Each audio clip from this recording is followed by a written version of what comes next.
on? Yeah, no. This is not another boring podcast. Mustafa Al Jazari through the police body cams. Judge Carol Weimer under the microscope. We have Mohammed joining our podcast. We have Mustafa from Prince William County Adult Detention Center in our county jail calling in from solitary confinement. Mustafa, you have 1 minute. Do me a favor. Once that 1 minute is over, hang up and call again so you can join the conversation.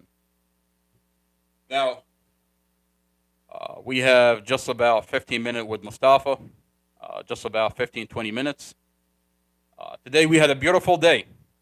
There's a lot that we're going to be talking about.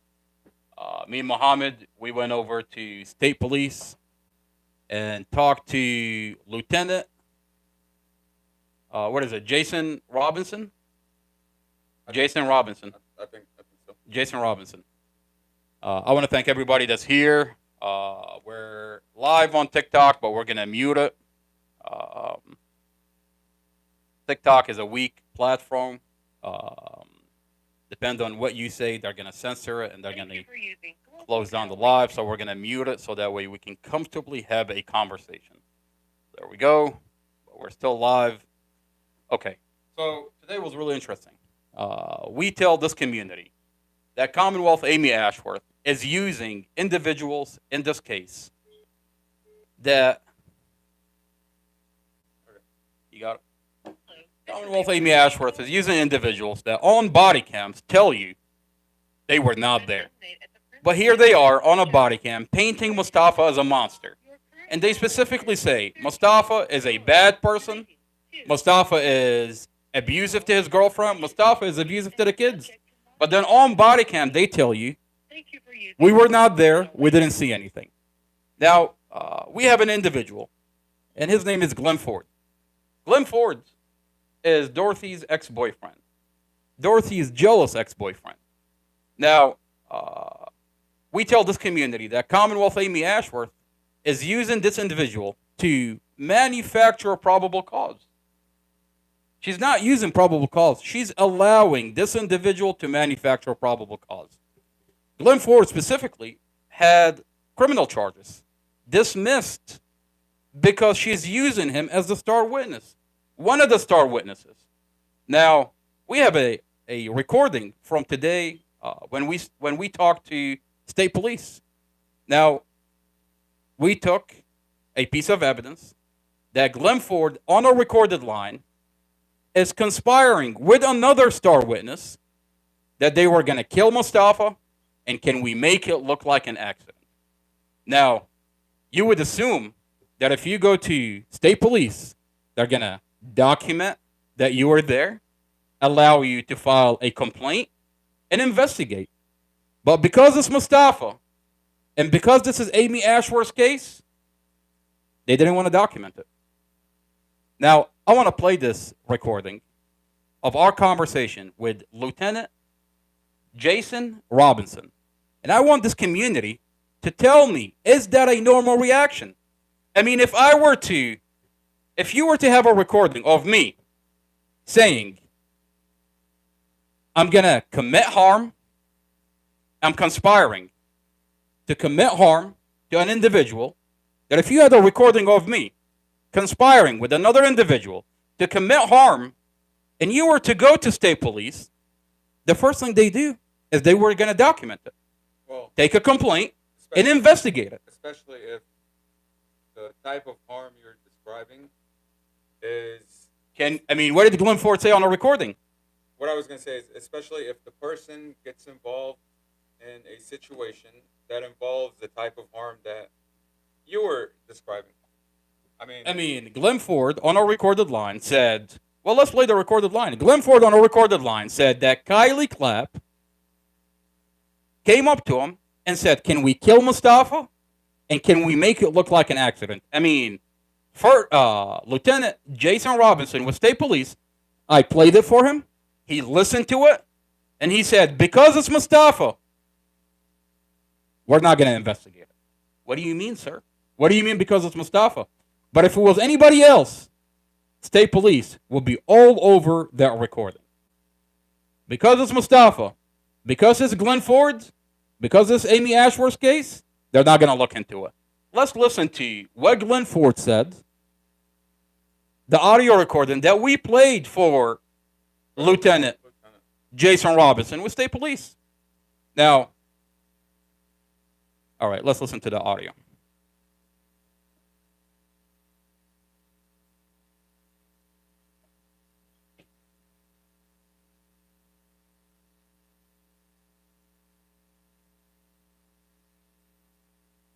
Was threatening to expose you.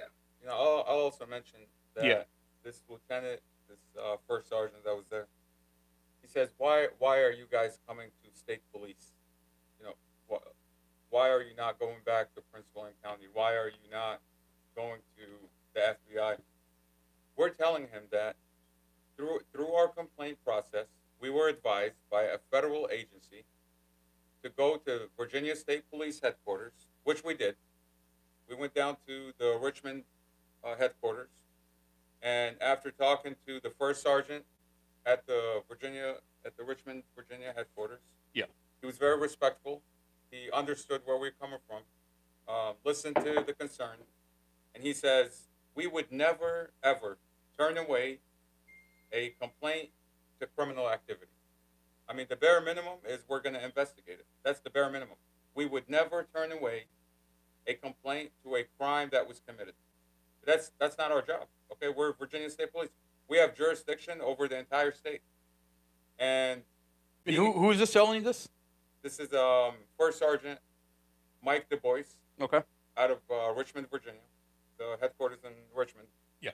And you know, he was understanding. He says, "I'm sorry you guys are going through this. I know it's hard, and I commend you for continuing to follow up through, you know, the legal system." And he gave us an address. He said, "This is our Special Criminal Division Unit in Fairfax County." Gave us the address, and you know, we took off to the address. But the reason why we're contacting Virginia State Police is because a federal agency had advised us to take this information to Virginia State Police and document the process. I mean, we're going to go back to that federal agency and we're going to let them know what happened. I mean, then the information that we're talking about is Glenn Ford, the star witness in Mustafa Al Jazari case, admit on a recorded line to a private investigator. He said Kylie Clapp approached him and said, "Can we kill Mustafa? And can we make it look like an accident?" What do we have today? Today we have a vehicle accident, and the police mechanic inspects the vehicle and finds brake failure. Now, let's listen to that recording.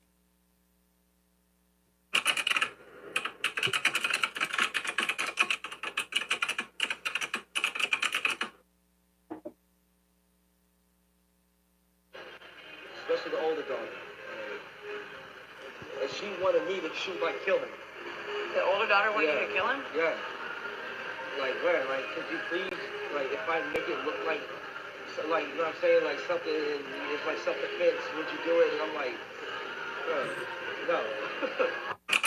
Now, can we kill Mustafa and make it look like an accident? Can we make it look Now, like self-defense? Can we make it look like self-defense?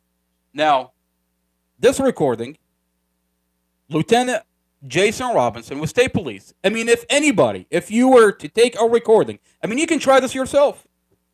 You can complain and see the outcome. I mean, we've been telling this community that Glenn Ford is untouchable. Glenn Ford is untouchable. They've deleted his criminal charges. I mean, he has serious criminal charges. A gun charge, distribution, drunk in public. Commonwealth Amy Ashworth, no process the whole entire thing. I mean, that's not odd.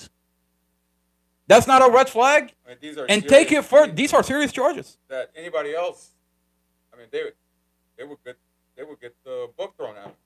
Okay, but because this is Glenn Ford, and you know, for anyone that's just joining this case, this conversation, Glenn Ford, Kylie Clapp, Amy Hodson, these people spoke to the police 2 days after this vehicle accident, and they've admitted on the body cam conversation with Investigator Drum they've admitted that they, number one, they don't know Mustafa. They've never met Mustafa. And everything they're saying is, I mean, through the judicial system, it's hearsay. I mean, they admit that they were never there. They never saw anything. They never saw anything. But the like, for example, By the way, this is on the police body cams. So this is not what we're saying. This is what the police body cams show that we've leaked out to the community on the internet. and what's very concerning is Amy Hodson says, I don't know Mustafa. I don't know Dorothy. I don't even know the kids. But she says, Kylie You Clapp- should talk to Kylie. She says Kylie Clapp celebrated her birthday with Amy Hodson's daughter. Amy Hodson says she lives in Locust Grove, which is 2-3 hours from Woodbridge, okay, from the Manassas area. And when Robert Drum says, she tells him, follow up with the neighbor, follow up with Kylie. And Robert Drum says, oh, you mean Kim, the neighbor? Kim? She says, I don't know. She doesn't even know the neighbor. So that tells you that Amy Hopkins, the individual that's being used to fabricate probable cause, the one that's being used as a witness, this is a new relationship with Kylie. The fact that she doesn't know her mom, Dorothy, she doesn't know Mustafa, this is a new relationship. She doesn't know the three kids. And she doesn't know the 3 kids. And she tells you, talk to Kylie. Now, who is Kylie? Kylie is Dorothy's 16-year-old daughter. Kylie was separated before Mustafa met Dorothy by CPS. Kylie was not living with Dorothy. Kylie is living with her dad, Jason Clapp. Now, it's been 2 years. Mustafa's been held in solitary confinement. No trial, no preliminary hearing. In solitary confinement for 2 years. Now, the new information that we're finding is that Kylie is connected to an individual that had a problem with Mustafa, that hates Mustafa. Let's play a video. Fucking keep it up, and goddamn it, I'm telling you. This is Billy, a club owner out of Crystal City. How many times I have to tell him, officer? Get the fuck off my property! Get the fuck off it! I got this holding on. Yeah, good. Get the fuck Now, off. 2 years ago, there's a location that Mustafa goes to, which is public property, to promote his business. He has a physical therapy equipment business, heat warmers, those small physical therapy equipment. And he goes there. There's a lot of people that go there. It's a heavily populated area. It's great for business, and it's public property. Mustafa goes there, and he advertises his business. He sells his equipment. One day, Billy didn't like Mustafa being there. Now, Billy doesn't have any right to kick Mustafa out of public property. It's a public easement. Now, fast forward to 2 years. Now we're finding out that Kylie Clapp's dad works for Billy. He pierces all the strippers. Kylie hangs out with the strippers. The same strippers that used to love Mustafa and sell his heat warmer, promote the heat warmer for him, promote his business, turned against Mustafa because their boss went viral. This incident, this video went viral. Over 7 million people saw this video. The community started boycotting his establishment because the community doesn't stand for racism. You've got a fat, giant white guy breathing down Mustafa's neck for making a living. The community doesn't stand for racism. Now, Mustafa met Dorothy a month after this incident. Mustafa's relationship with Dorothy is 3 months old. Now, you have Kylie. Apparently, her dad works for Billy, is hanging around those strippers. So she's formulating her opinion about Mustafa through that environment. At the same time, in a forensic interview, she's blaming Mustafa for taking her mom from her. Now, what am I talking about? Before Mustafa met Dorothy, Kylie and Dorothy had a dysfunctional relationship. They were separated by CPS. At the time, Kylie was 16. She was involved in a lot of drugs, a lot of prostitution.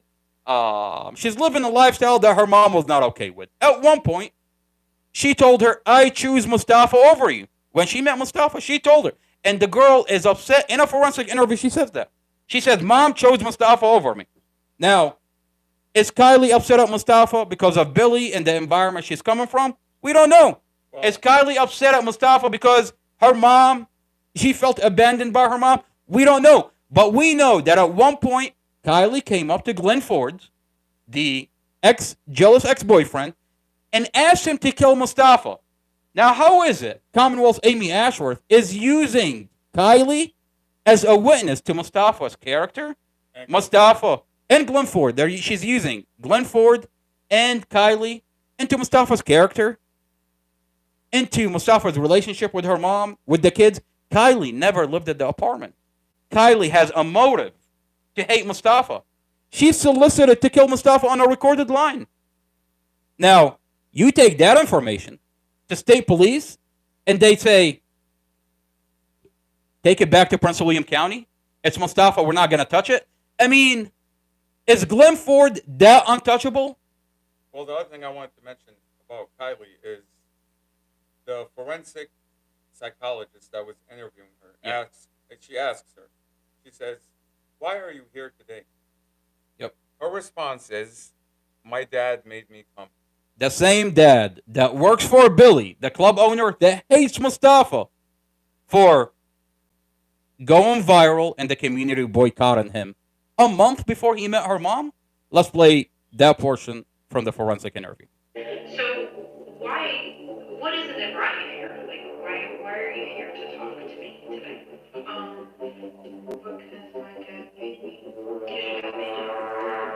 Because my dad made me. My dad made me. That's what she says. She says, "My dad made me come to this forensic interview to talk negative about Mustafa." Okay? Now, we have Kylie Clapp on a recorded line admit that her dad works for Billy and she's hanging around those strippers. Let's play that portion of the recording. And Mustafa says, I've never met Kylie. I don't know who Kylie is. Kylie doesn't know me. So you have all these individuals like Kylie Clapp, Glenn Ford, Amy Hodson come out and say these negative things. I mean, They're saying on a body cam they've never seen what they're saying that they've seen. Amy Hodson wrote a letter to the police department. I mean, think about it. The accident happened on April 5th in the evening. On April 7th, when Robert Drum in the morning is talking to Amy Hodson on his body cam, he says, "I got a letter from you to our communications team." And while his wife was on the phone, Stephanie Claiborne Drum, she was on the phone, and he says, "I forwarded the letter to you." Mind you, the wife of the investigator, who we have evidence have falsified Mustafa's police report at the time when he was talking to Amy Hodgkins, the individual that says, "I don't know Mustafa, I don't know Dorothy, I didn't see anything, talk to Kylie." The wife of this investigator is on the phone. She doesn't work for the police department. At one point, she was a dispatcher for the police department, but at the time that she was on the phone in this body cam on three-way, she doesn't work for the police department. What are you doing having your wife on a phone call? on a phone call with a so-called, you call her a witness? They call her a witness. But she says, "I don't know Mustafa. I don't know Dorothy. I don't know the kids. I don't know anybody." Okay? She doesn't know anybody, yet here she is. There's a whole statement from what she said about Mustafa, and it's being used as probable cause to issue out an arrest. It's being used to hold Mustafa from getting bail, from getting bond. And this person admits, I don't know anybody, okay? But I can tell you this person is bad. How do you know this person is bad? They don't know. Nobody knows. How does Amy Hodson know Mustafa is a bad person? I mean, she says she doesn't know Mustafa, but you're sitting here painting him as a monster. And the police department is using what Amy Hodgkins say to fabricate and manufacture probable cause. So Amy Hodson says to Robert Drum, she says, "You need to talk to Kylie. Kylie's giving me all this information."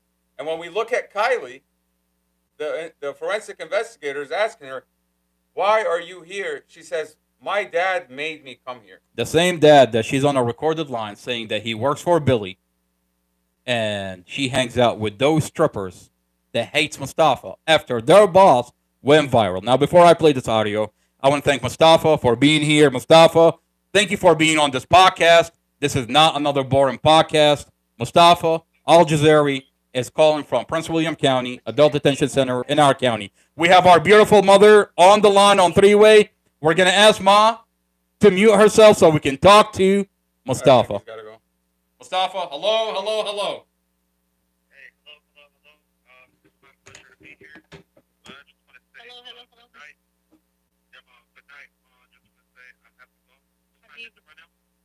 Right now it is 11:06.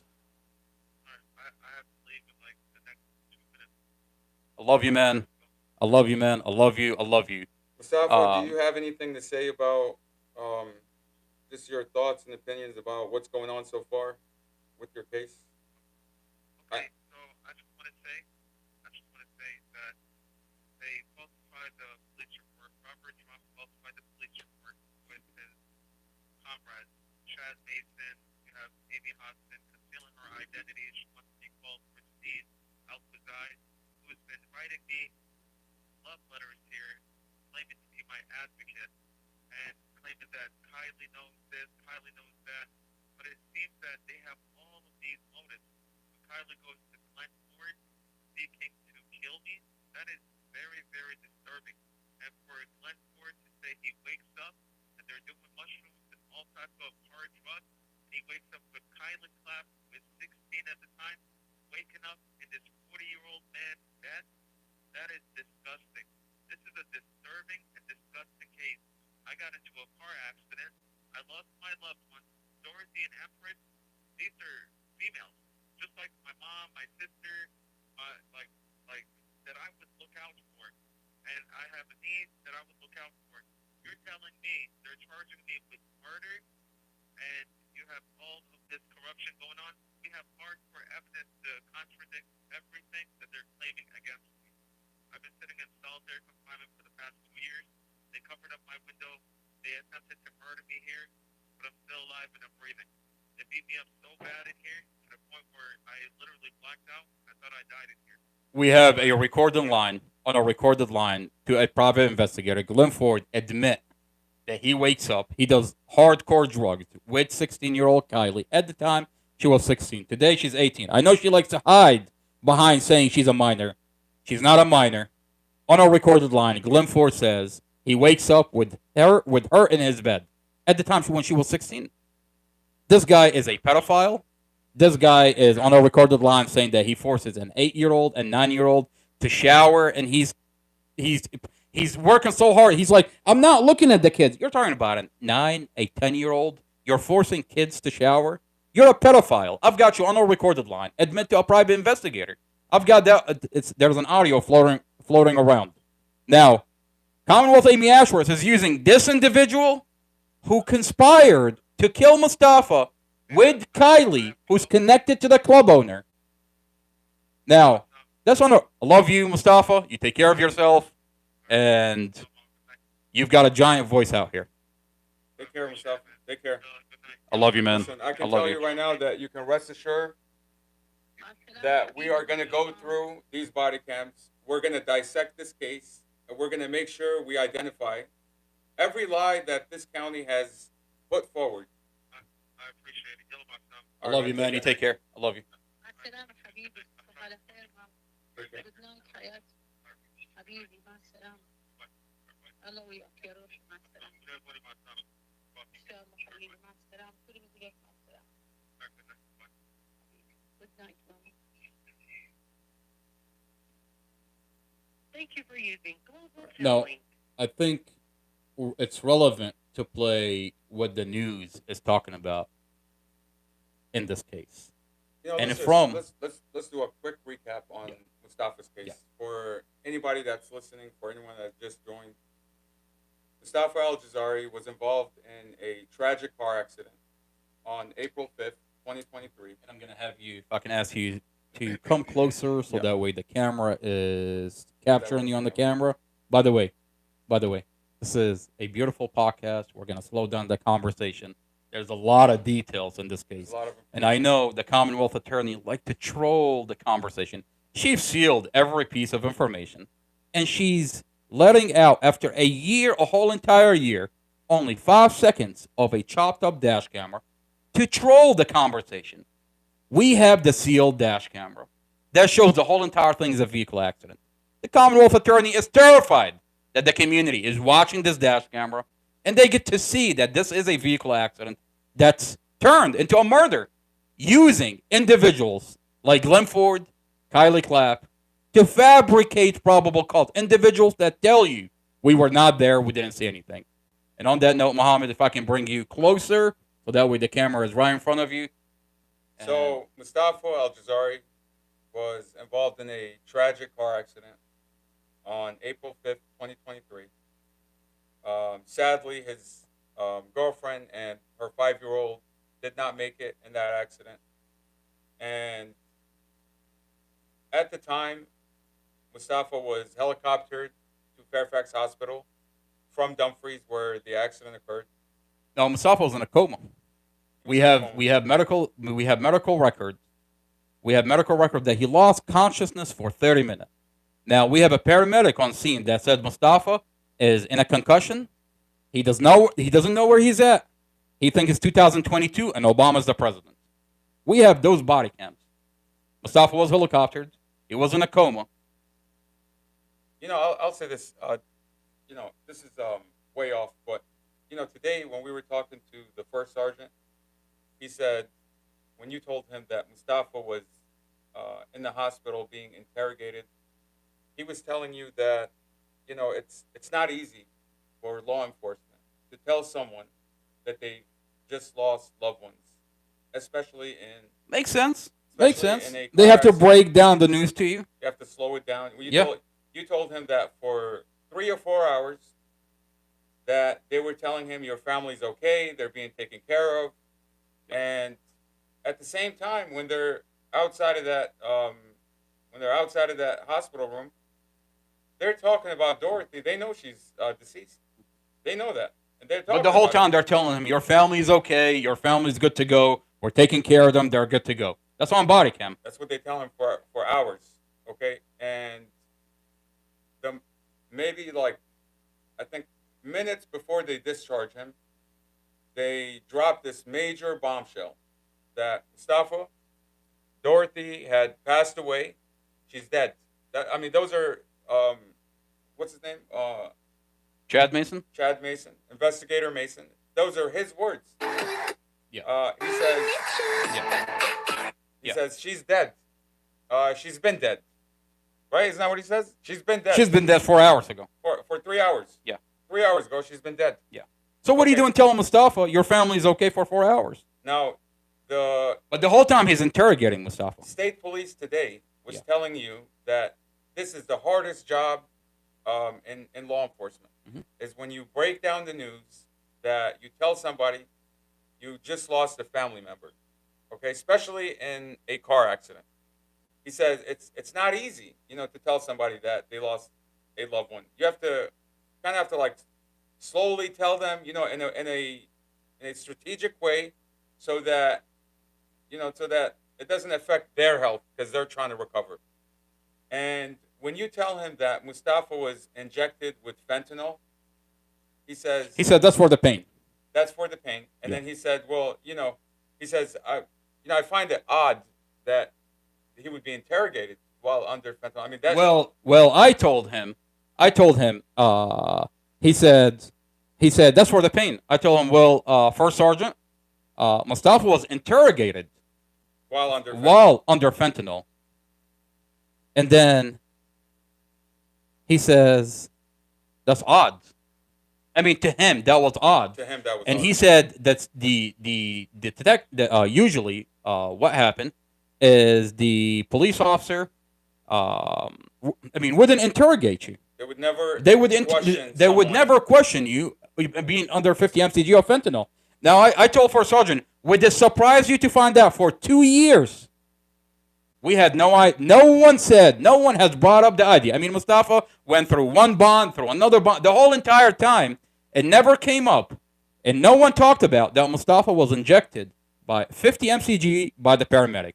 Now the whole entire time they're talking about Mustafa, you only find this piece of information in the discovery, specifically in the notes of the paramedic. Now, why would you question Mustafa? You're injected him with 50 mcg of fentanyl. You want to say for the pain? Okay, let's go with that narrative. Now, why would you question him being under 50 mcg of fentanyl? Now, Mustafa, when they put him in the hospital, they run his toxicology report. Mustafa has no alcohol, no drugs. But the paramedic injected him. I've got the document. They injected him with 50 mcg of fentanyl. 50 mcg of fentanyl, you're out for 9 hours. Now, for 4 hours, Chad Mason is interrogating him. By the way, Mustafa was never Mirandized. There was a police officer at the door, guarding the door. A police officer guarding the door. The family is being threatened. If they were asked about Mustafa, they were going to be escorted out of the building with arrest. They're telling my mom, if you ask about Mustafa one more time, I'm going to trespass you or arrest you. I've got the body cam. You know what's really Now- disturbing? I'll add, what's really disturbing is in the discovery report, in the police report. Yeah. One of the investigators says it looks like Mustafa's on drugs. Okay, On the scene. on the scene. Yeah. In the ambulance, he says because he's in and out. It looks like he's falling asleep, and based on that information, they went out and obtained a DUI warrant. Yep. Okay. Now, how is it that you have paramedics who inject someone with fentanyl, which is supposed to knock you out? Okay. So they inject him with fentanyl, and then the officer comes by and he's like, "Oh, he looks like he's going to sleep." Well, you just injected him with fentanyl. What do you think he's going to do? What do you think how do you think his body's going to respond when you inject him with fentanyl? I mean, you inject him with a drug, and then you want to use the side effects of that drug and say, "Oh, it looks like he's on something." You know, for 4 hours in the hospital, they're interrogating Mustafa, and they're telling him, your family is good, your family's okay, they're going to be okay. 4 hours later, minutes before you discharge him, you tell him your family has been dead 4 hours ago. Now, what are you doing here? You've injected him with fentanyl, and you're expecting him to be out. I mean, fentanyl, 50 mcg of fentanyl, you're completely out of it. And you have your body cam rolling, and you tell him your family has been dead 4 hours ago, and you're hoping to solicit that this individual is so out of it, he's not going to have a reaction.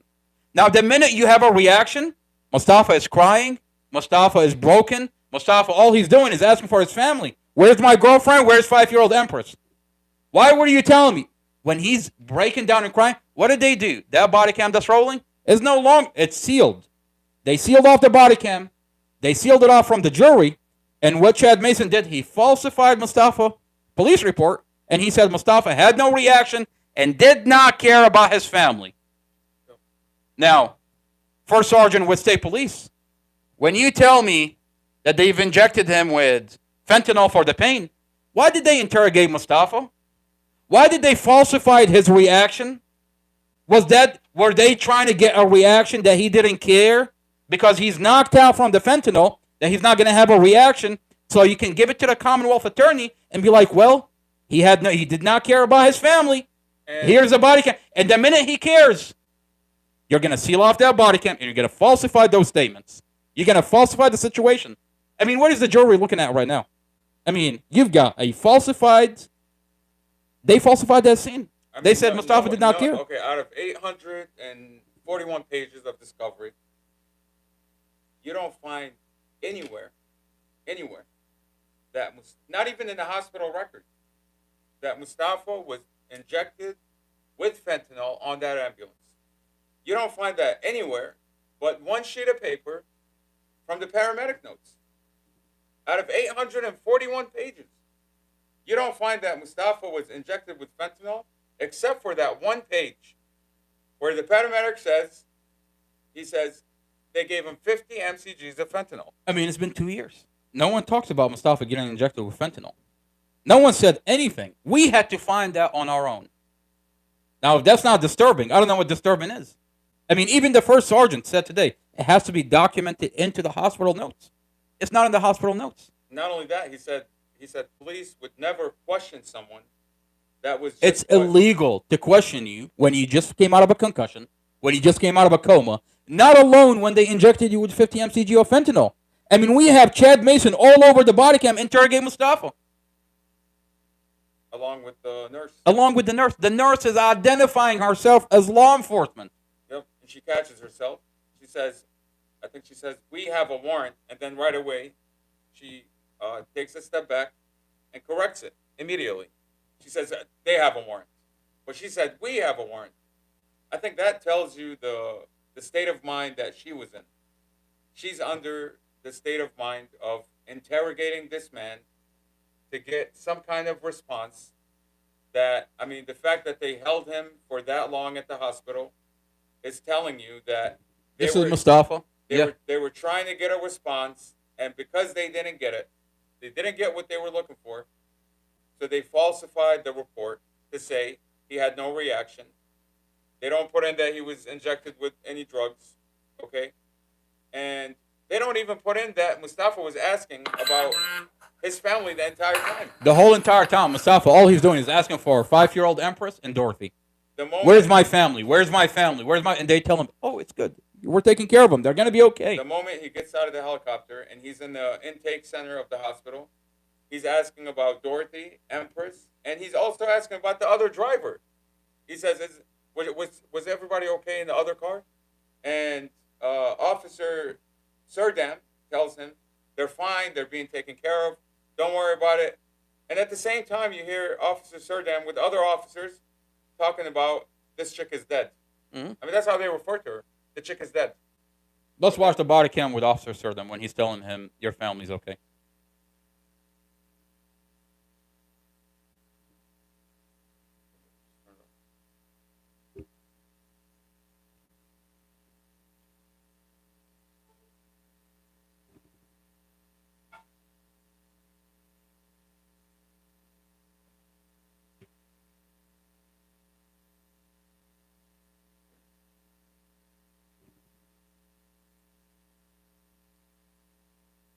So this is at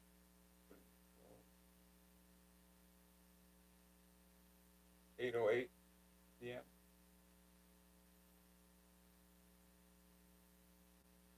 You know, and I'll say this: why is this muted? I mean, I'll tell you why. They want to control the narrative. They mute whenever they want. What's the point of having a body cam if you're going to mute whenever you want? This is intake right after he got out of the helicopter. Yeah.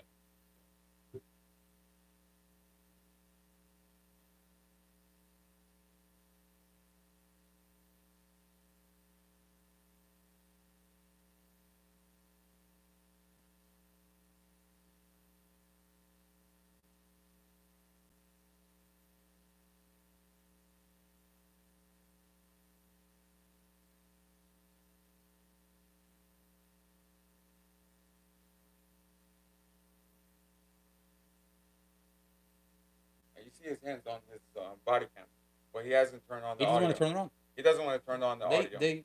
They control the narrative. I mean, what's the point of having a body cam if you're going to turn it on whenever you want? Oh, so she's getting treated too. Yeah, she's at Centera, I think. As far as I know, she's okay. Yeah, so once she's able to, we can do it. Well, it's gonna have to wait until after you're treated, she's treated, and all that. And then after that, just phone number. You got her phone number, right? The kids? How many kids were in the car? Just the one? Okay. Yeah, she's getting taken care of too. As far as I know, yeah. Yeah. Yeah. Oh, the driver's fine. Yeah. Yeah. I would just lay down and just relax as much as you can. Yeah. Yeah. Yeah. So I do have to actually go and check. For right now, I'm just hanging out with you while other officers are dealing with everybody else. But as far as I know, yeah, I'll find out as soon as I can. Okay. Okay. Sure. Yeah. Of course. Just lay down and relax as much as you can. I know it hurts, man. If you move around too much, though, it's gonna hurt worse. So mind you, before they flew Mustafa to the hospital, Mustafa was injected with 50 mcg of fentanyl.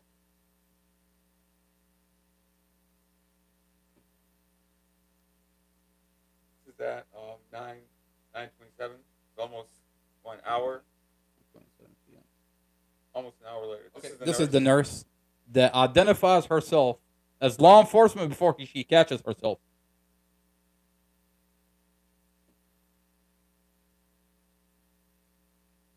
By the way, the whole entire time they're running his blood toxicology because on scene you have Officer Chad Mason identify Mustafa, knowing him is probably drug related, while Mustafa is in a coma, laying in front of his vehicle on the street. I mean, what is this conversation? You know, this is taking place before. I'll tell you, he doesn't have a warrant, and he's running Mustafa's blood through the back door. And he's briefing her. This is the guy that sued us. This is the guy, blah, blah, blah. We're going to do this one way or another. This is right before they begin interrogating him. Okay, she's going to go into the other room. She's going to relieve the other nurse of her duties. Mustafa was in an active lawsuit from 2018 all the way to the vehicle accident. And through those police body cam, you see that there's a targeted effort to turn this from a vehicle accident into what we have today, a murder. I mean, within minutes of arriving on scene, Officer Casey Fine identifies Mustafa, his girlfriend, and the kids. And he said, we've been watching him. Officer Duplessis with patrol has been watching him. I mean, what are you doing watching Mustafa? Is it because he has a lawsuit against you? Now, here, she's going to go up to Mom and everybody else. And Officer Chad Mason is going to start yelling at Mom for asking about Mustafa. Asking about her son. I mean, I'll tell you something that's really interesting. Oh, by the way, Judge Weimer says this whole entire thing is not an interrogation. How? How is this not an interrogation? Mustafa was not Mirandized. You have an officer that's going to be guarding the door. You have the family who's being threatened with arrest or trespass. Forget all that. While Mustafa is being interrogated under 50 MCGO fentanyl. Forget all that. Chad Mason tells us they're doing an investigation. Oh, yeah. Okay, so you don't have to analyze like what's going on to find out this is an investigation. You have Chad Mason tell us it's on body cam. I'll tell you. He says we're investigating him, or we're investigating what's going on. This is a DUI investigation. Yep. Okay, and you're not going to see him. He's not going to be released until we're done with our investigation. So for Judge Carol Weimer, yep, to say that this was not an interrogation, they weren't. That he ruled that this is not an interrogation. That he was free to go whenever he wanted. He's not. How are you free to go when you have an officer guarding the door? You have your family under duress, threatened with trespass or arrest. I mean, how is he free to go? Judge Carol Weimer. By the way, this body cam is sealed. It's sealed by Judge Carol Weimer. At the time that he ruled that this is not an interrogation, he's not counting on the fact that this is going to be leaked all over the internet, that the community is going to be watching this body cam and reviewing. By the way, we're in circuit court. Everything is on the record. When you listen to and read that Judge Weimer on the record, you can go through the record and you can see that Judge Carol Weimer said this is not an interrogation. He's not counting on the community watching Mustafa get interrogated. Judge Weimer is in hot waters. Y'all here for Mustafa? Okay. This is my mom. This is my little sister. My dad's in the background. He's in the back. Muhammad's in the background. Not done right now. We have some more talking we need to do with them. And then once we get all that taken care of, we'll bring some of y'all back. But I want to see him. I'm sorry? I want to see him. Okay, well, you're going to have to wait. I want to talk to him. Okay, well, you're going to have to wait. The reason I asked for you, I want you to take me to him. Okay, that's not happening right now. I'm his mom. Okay. If he's sick, if he got injured, I will okay, talk to him. ma'am. I want to talk to him. Okay, ma'am. I want to see if he's awake. Okay. He is awake. By the way, when we got here, they told us that Mustafa was in a very bad accident. I got a phone call. And that he's in a coma. I got a phone call that Mustafa's in a coma. And then I called you. And they told us that they don't know if he's going to make it. So when you see Mom like this worried, they told us that there's a chance he's not going to make it. That's the information that we were given. We were told that he was in a horrible accident and that he was helicoptered. What justified Chad Mason talking to Mom like that? What justified that? This is a mother, and she's asking you about her son, and she was told that he's in a coma. He is getting testing done. We have a little bit more to do for our investigation. Then you'll be able to come back and talk to him. He's getting testing done for our investigation. I know. I want to talk to him. How old is he? It doesn't matter. It does matter. No. Because you're not coming back. No. If he was underage, then he can come back. He can come back. He's not underage. We have to do some more investigative work right now. Investigative work. I don't know. Through a backdoor channel. They don't have a warrant. They're running of his blood. They're interrogating him. No, he's fine. He doesn't need anybody with him. He's awake. you can sit here and wait until we're done. Okay. What is Once that? we're done, then But I'm asking you the truth about his condition. I don't know. He's getting testing done. I just got up here about 10 minutes ago myself. Did you tell Wait, Okay. he's away. Like He's awake. Yeah, I talked to him on the scene. And he's awake. And he's awake here. Okay. Can I FaceTime him?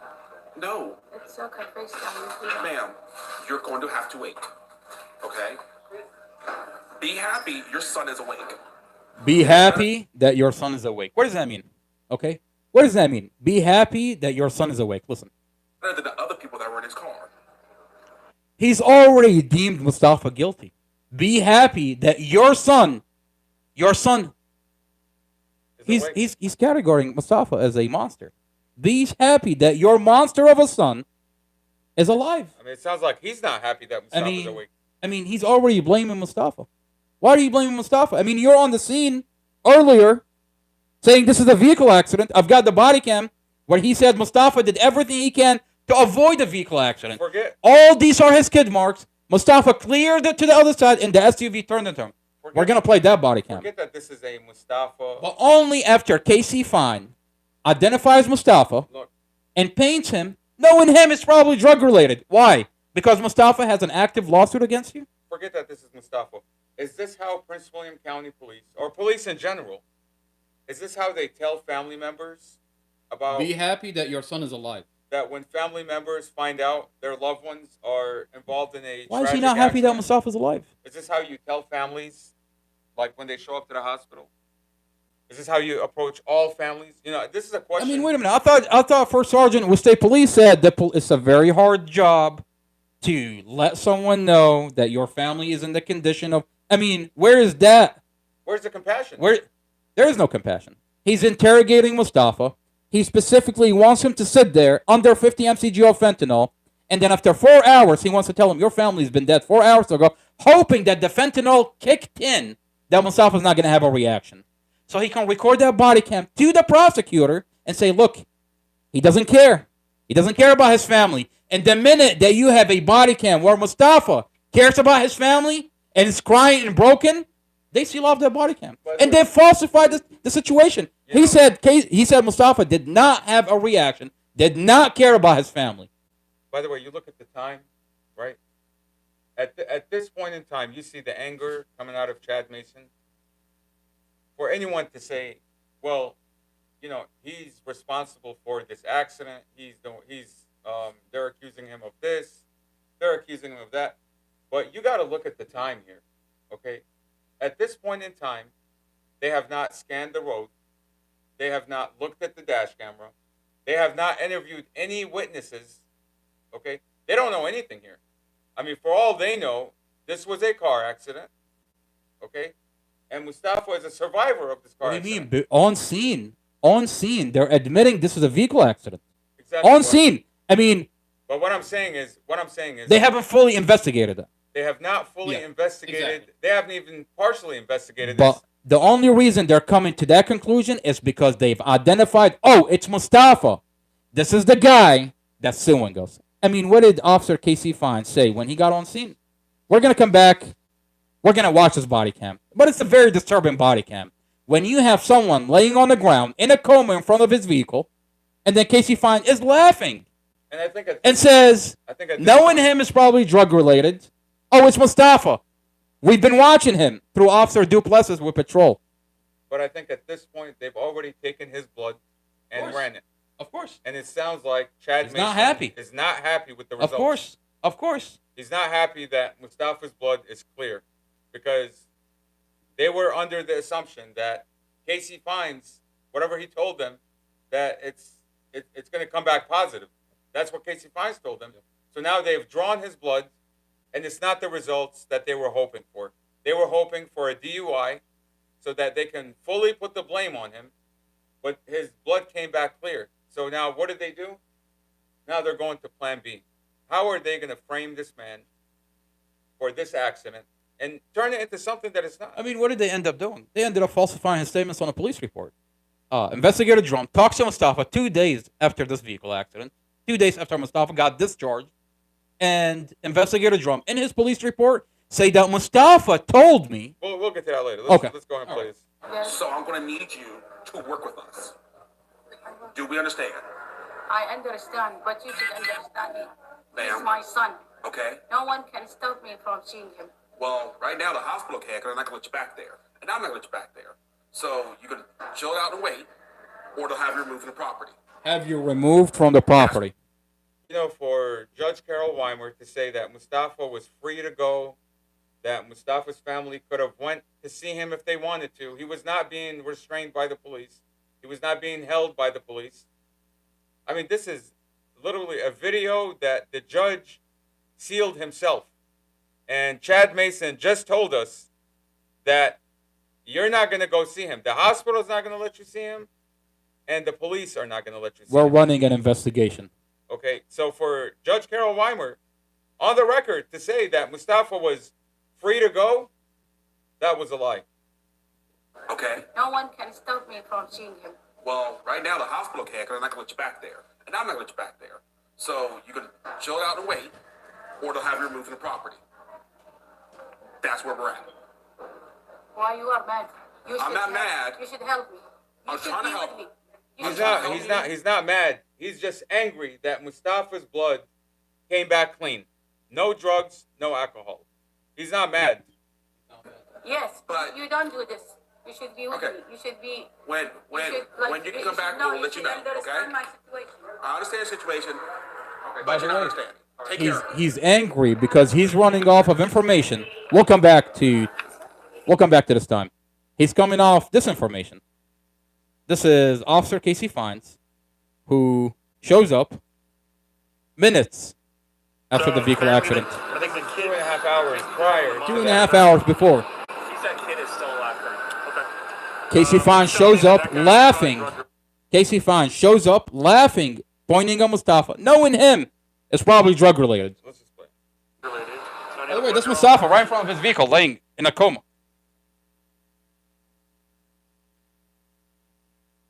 This one.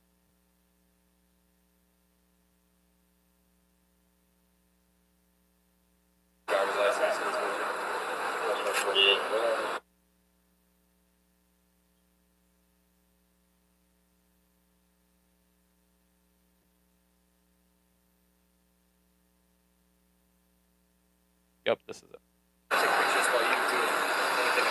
No, we'll figure out where the bodies are going in a minute. Witnesses, anybody see what happened? Yeah. We'll figure out where the bodies are going in a minute. By the way, when you watch these body cams, they've already deemed everybody dead. Dorothy and 5-year-old Empress, they're already calling them. Drum at one point says the dead chick. And the question is, why do they have them in an ambulance just sit there? I mean, they had Dorothy sit there the whole entire time. They had 5-year-old Empress sit there the whole entire time. Why was Dorothy and 5-year-old Empress not helicoptered? That's a good question. Where is the body cam of the DC police officer that showed up on scene and said, my body cam is rolling? I've got the discovery. He said he got there at 6:30. 6:30. Or he said around 6:30.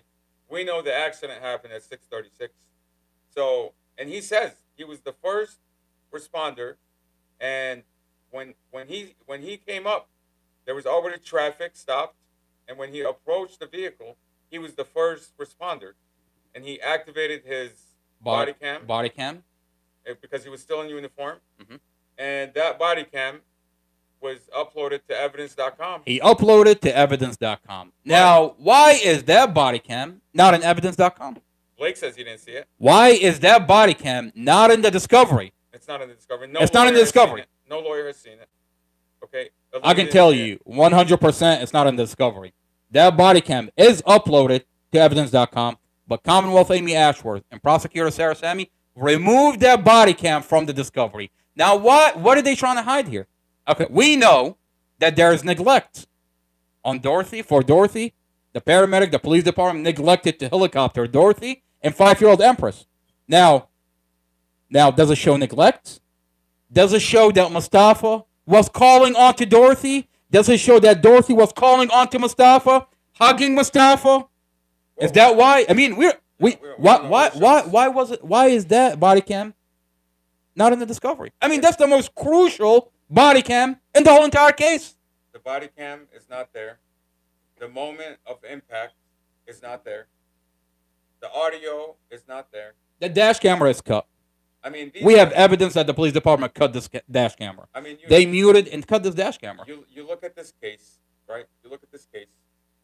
There are very crucial times in this case, and that is at the accident, when the accident happened. Okay, now you look at Mustafa's car.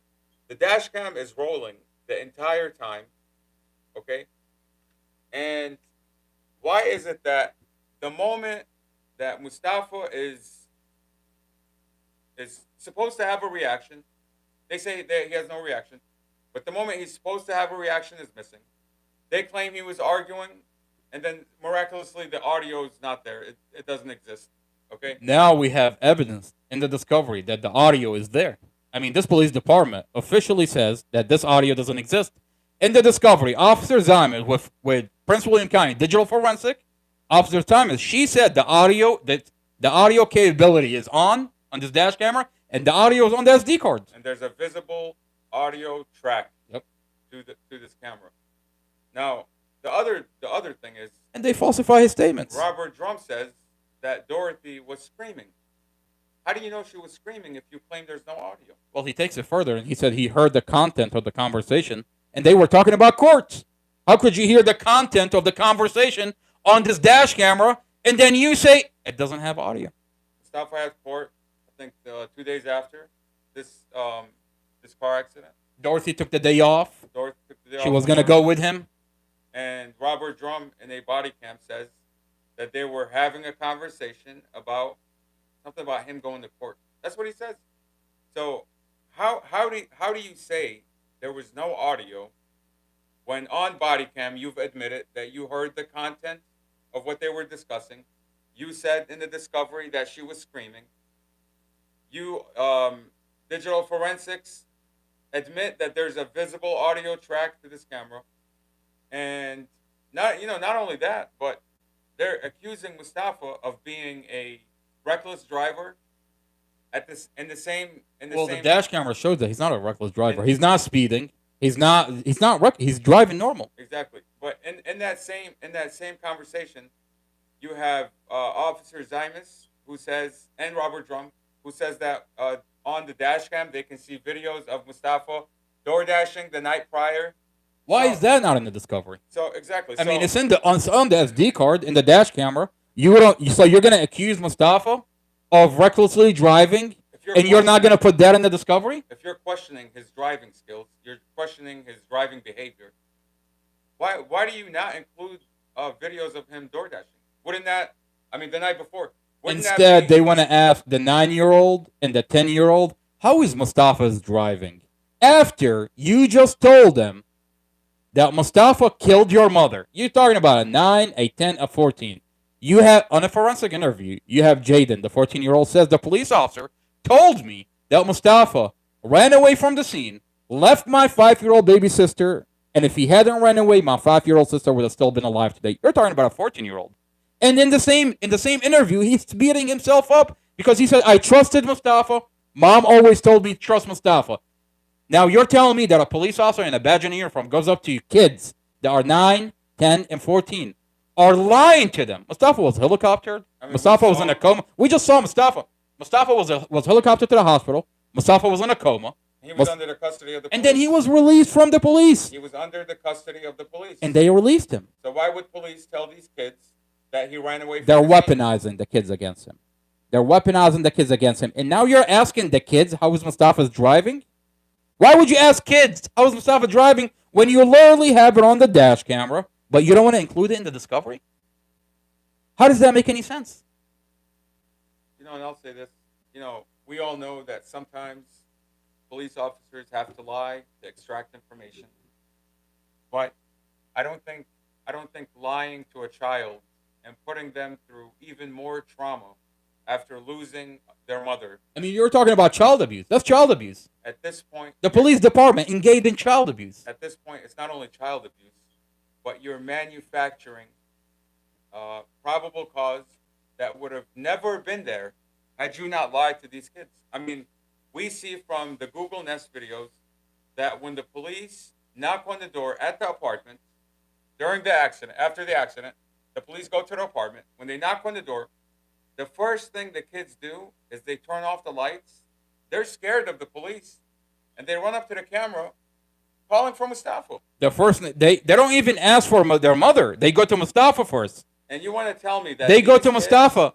Mustafa, the police are here, and then say, "Mom, the police are here." Let's watch that body cam. Like you want to tell me that these kids are abused by Mustafa? Why are they going up to him for help when they feel like they're in danger? If he's their abuser, it just doesn't make any sense.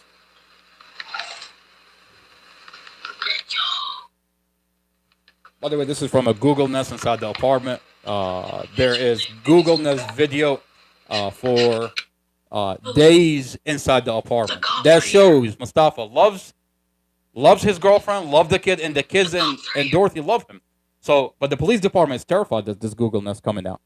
The kid literally came up to Mustafa, and they're like, "Mustafa, the police are here," and then said, "Mom, the police are here." Exactly. Mustafa was taking care of these kids. Okay, you can clearly see. I mean, there's hundreds of hours. There's hours upon hours of this Google Nest, which shows Mustafa's interaction with these kids, shows his interaction with Dorothy. I mean, Mustafa has only known Dorothy for 2-3 months. 3 month, and then he moved into the apartment 2 months afterwards, just about. Okay, so they haven't even been in this apartment for more than a month, probably a month, maybe a little bit longer. Well, their relationship is 3 months old, but Mustafa moved into the apartment. Yeah, that makes sense. Yeah. You know, and then you look at the warrant that was issued by Robert Drum. It says that Mustafa never attempted to stop the vehicle, which is clearly a lie. It's a lie. This is the dash camera. By the way, the computer inside the vehicle shows that Mustafa's foot was on the brake the whole entire time. And the police mechanic inspected the vehicle and found out brake failure and transmission failure, mechanical failure. Did you have the warrant? I don't have the warrants. You might want to pull it up. But I'm going to finish this video where Casey Fines gets on scene and identifies, he's like, knowing him, he's probably on drugs. It's drug related. This car is the at-fault. This is the driver of that vehicle. Thank you.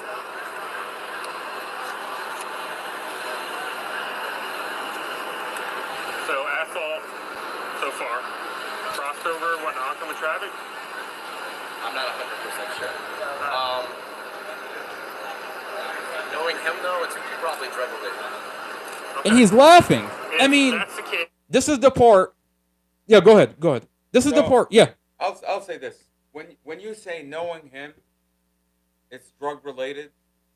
Number one, Mustafa has never been accused. You know, I don't even want to say convicted. He's never been accused of drugs at all. So no criminal history.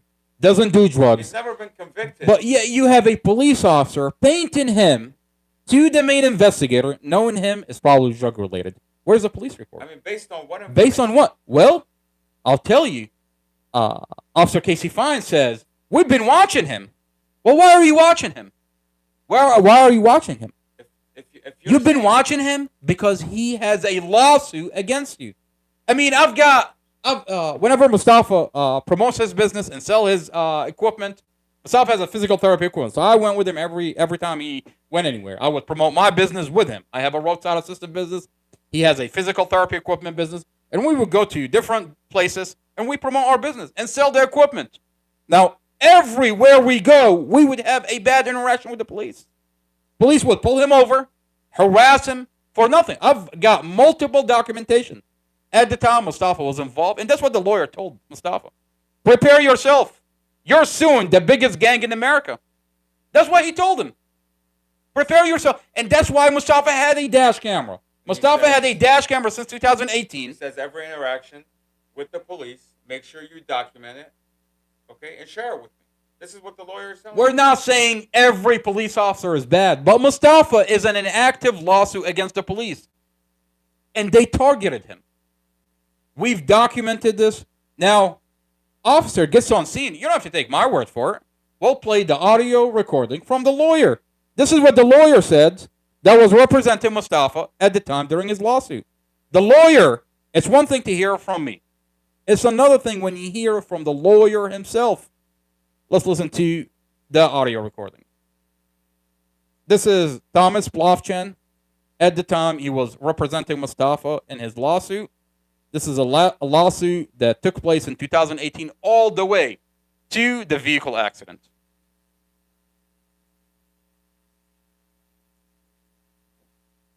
I keep telling myself that I'm going to get a little bit more organized, but there's so many body cams. This is the audio. The investigator that wrote the report, he lied on the report. We recorded that conversation. I'm sure he did. Yes, sir. Frankly, I'm sure they all know that you sued the Stafford cops.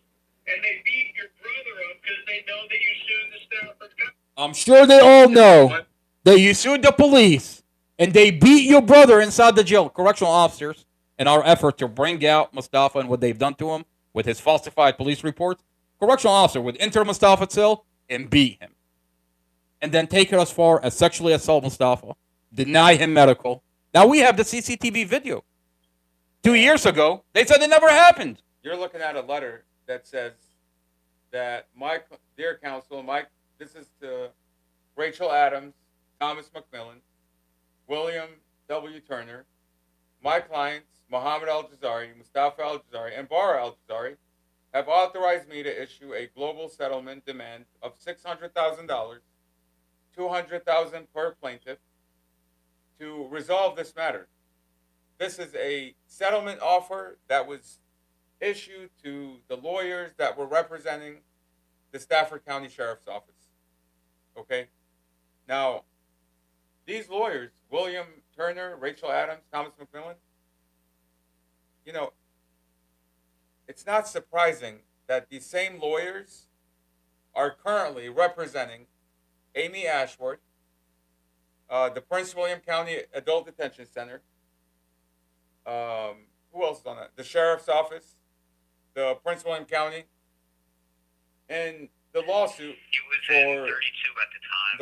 for his beating, for the jail beating, the abuse, and the misconduct. This is the CCTV from inside the jail where correctional officer enter Mustafa's cell and take out an unconscious, handcuffed Mustafa behind his back, a naked Mustafa, a half-naked Mustafa, and they're still hitting him. They hit him on the head, they kick him, and they're carrying him, airlifting him, unconscious. Now, the lawyer that's representing Mustafa's lawsuit, where Mustafa filed a lawsuit. Let's go into detail on this one a little bit. It's Rachel Adams. Okay. The same lawyer that was representing the police during the lawsuit before the vehicle accident. And that's not odd to anybody. Okay, let's go back a little bit. Let's slow down. This is a video, CCTV footage from May 24th, 2023.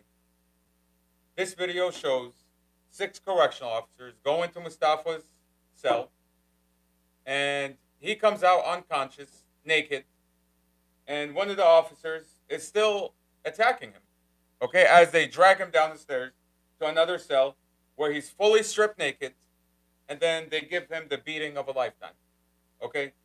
Now, when we get a lawyer, Elaine Jarvis, to file a federal lawsuit under Section 1983 in federal court, the lawyers that represent the Prince William County Jail and the Commonwealth Attorney, Amy Ashworth, who happens to be a jail board member, as well as Sheriff Glenn Hill, who is the chairman of the jail board, is the same lawyer that was representing Stafford County Sheriff's Office. Rachel Adams. The same lawyer.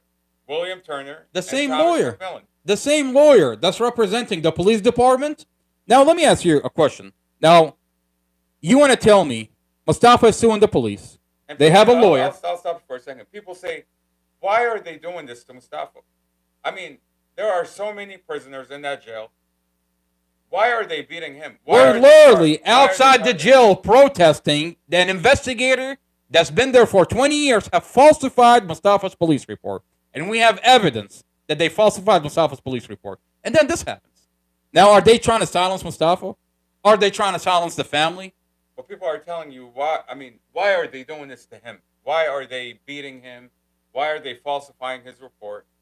Like, what's the connection to Stafford County? And I'll tell you the answer. The fact that the same lawyer that represented Stafford County Sheriff's Office in the malicious prosecution of Mustafa and Bara Al-Jazari, Mohammed. Okay, so the same lawyer that represented the Stafford County Sheriffs is the same lawyer representing this jail. I mean, if that's not the connection that answers your question, then I don't know. I'll tell you. 2 years ago, when we talk about it, they tell you they're not targeting him. What's your evidence that they're? I've got the body cam where Officer Casey Fine shows up on scene, and he said Mustafa identifies Dorothy, his girlfriend, and identified the kid, and he said Mustafa, Officer Duplessis has been watching him through patrol. Let's watch that body cam. I mean, the attorney says that I think 80% of car accidents are just like this one. They're tragic, okay? But to turn a car accident into I don't remember his name. Premeditated murder. Listen to this. Listen to this. I called Duplessis. Yeah, I don't remember his name. Mustafa is his name. I called Duplessis. I got his name, mom's name, and kid's name. So the question is, you identify Mustafa. So it looks like they have a Duplessis, Officer Duplessis. What are you doing watching Mustafa? Who's been tasked, do you watch everybody? He's been tasked with watching Mustafa and keeping a profile on him. I mean, just listen to how Casey finds. Just listen to how he said that part. Go back to it. And then label Mustafa, knowing him is drug related. That's all so far. Crossover, whatnot, on the traffic? I'm not 100% sure. Knowing him, though, it's probably drug related. He's laughing. If that's the case, you're laughing. Go get a blood draw? Immediately turns the whole thing. It's no longer about a vehicle accident. I mean, when Chad Mason in the hospital is angry at mom, why is he angry at mom? Because he ran Mustafa's blood and didn't get the outcome he wanted. I mean, they built a profile on Mustafa. Casey Fines always seems to be laughing whenever there's tragedy. Like you have. I have a body cam from Tatiana David. I mean, you have him laughing in this case. Knowing him, it's probably drug related. Mm-hmm. He's laughing. There's a video of him at the Tatiana David incident. This is Tatiana David, an they're abductee. They're talking about putting over 50 bullets into that vehicle. Tatiana David is an abductee out of Ithaca, New York, where state police in Prince William County decide to pursue this vehicle, even though state policy, state police law, they shouldn't have pursued this vehicle. They're supposed to outweigh the risk. They decide to pursue a vehicle, and then decided to put 50 bullets into that vehicle, into an abductee vehicle. Now, they told the news that they found her body outside the vehicle with a bullet hole, insinuating that the boyfriend had shot the girl. And this was an ongoing investigation. This is 2 years ago. Casey Fine is on scene. This girl, Tatiana David, a black girl that was rolled around like a pretzel, dragged out from inside the vehicle somewhere else with 50 AR-15 bullet hole, dragged repositioned somewhere else, only to say that we found her outside the vehicle. Now, this is a sealed body cam, just like the Mustafa case, sealed body cam that we leaked on the internet. Now it shows that the police covered this up. This is a cover-up. The cover-up is worse than the crime. Now, what we're finding on a body cam, you see that Tatiana David, boyfriend, the father of her 5-year-old, they say on the news that he kidnapped her. Well, this is the police narrative. Nowhere, the witness that they say is a witness is not a witness. He tells you, I didn't see anything. Some fat white guy that didn't see anything. I pulled up his testimony. I didn't see anything. This is the narrative of the police. They say that Tatiana, boyfriend, kidnapped her. She's a 5-year military vet out of New York. They say that he kidnapped her. I'll tell you what we're finding, and you draw your conclusion. This body cam is on the internet. They pursued the vehicle. They rammed that vehicle off the road. And they thought, I'm not saying that they killed Tatiana David on purpose. They thought he had a gun They put 50 AR-15 bullet hole. They panicked, and they dispatched 50 bullets into that vehicle, killing Tatiana David. There is no gun. The driver never came out of that vehicle. I mean, when you look at that body cam, you see that he's being dragged from inside the vehicle, repositioned somewhere else, and then Tatiana David also dragged from inside the vehicle. Her body is riddled with AR-15 bullet hole because they panicked and they thought he had a gun. And on the news, they said that she was found outside the vehicle. You don't have to take my word for it. Let's watch the body cam from the news. This is what they said on the news.